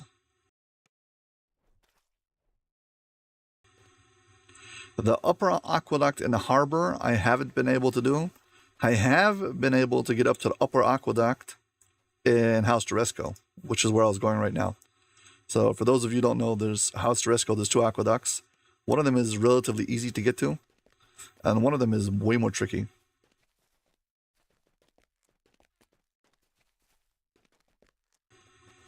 I've flown by, yeah. I haven't ever finished a Satian Jewel. For anybody who's wondering what Satian Jewel is, basically something you upgrade your item with, your weapon, and then you feed it named items, and it gains XP based on the level of the items you feed it. And the more XP it is, the more power you can add to it. And it caps out at a certain point. So basically what he's saying is he's filled out a Satian Jewel, which is very nice. I've never done that. Not even close. So now I'm on the lower aqueduct, but there's one even higher over there. So this aqueduct is relatively easy to get to. I've showed it out and showed it. I've shown how to do it in videos many times, so not a hard one to do. But let's see if we can get to the top aqueduct. That would be cool.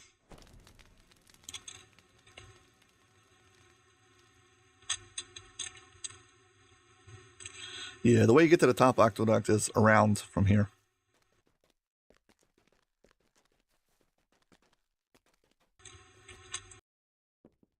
You gotta first climb up. First, you gotta climb up on this section, and then starts the tricky part, the long jump.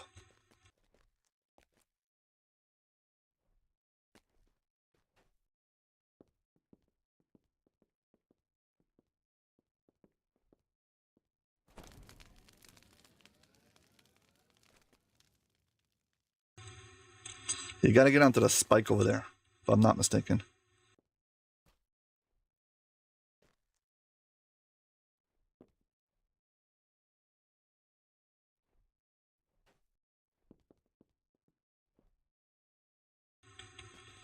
Yeah, if anybody's joining right now, I'm trying to climb up to an aqueduct in House Duresco, which is someplace where, officially speaking, you're not supposed to be going. It's not like forbidden or anything, but it's not like, it wasn't intended to be visited by players, so. This is hard.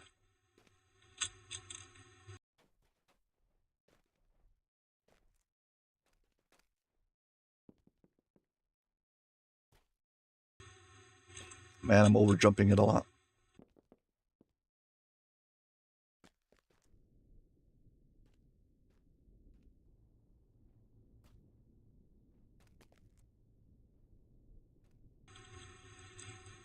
Yeah, it's really hard to get up on this thing. I do believe you can, though.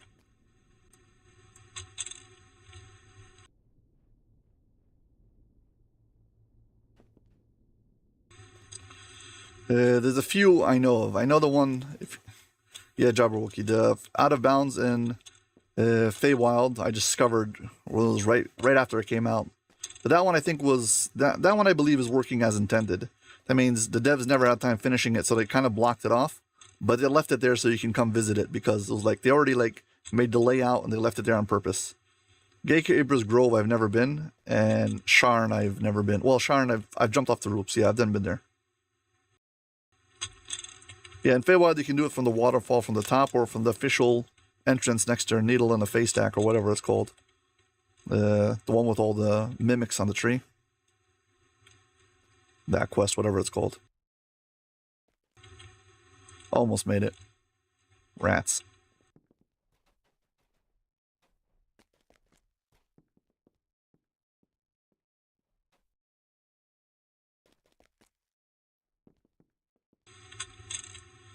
The one in Sharn, I'm sure you're talking about the lower docks. There's a whole bunch of places you can play around over there.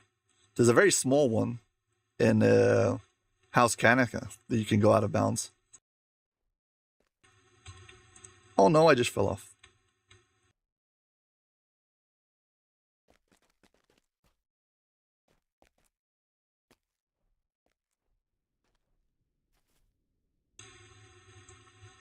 Let's see what you're talking about in Sharn.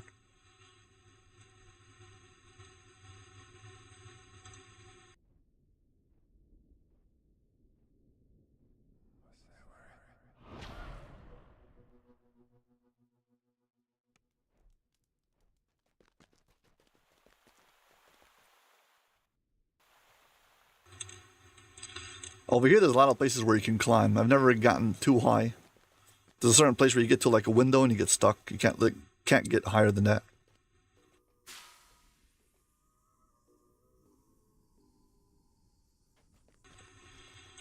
Yeah, so basically, you're talking about... No, this way. General vendor is here.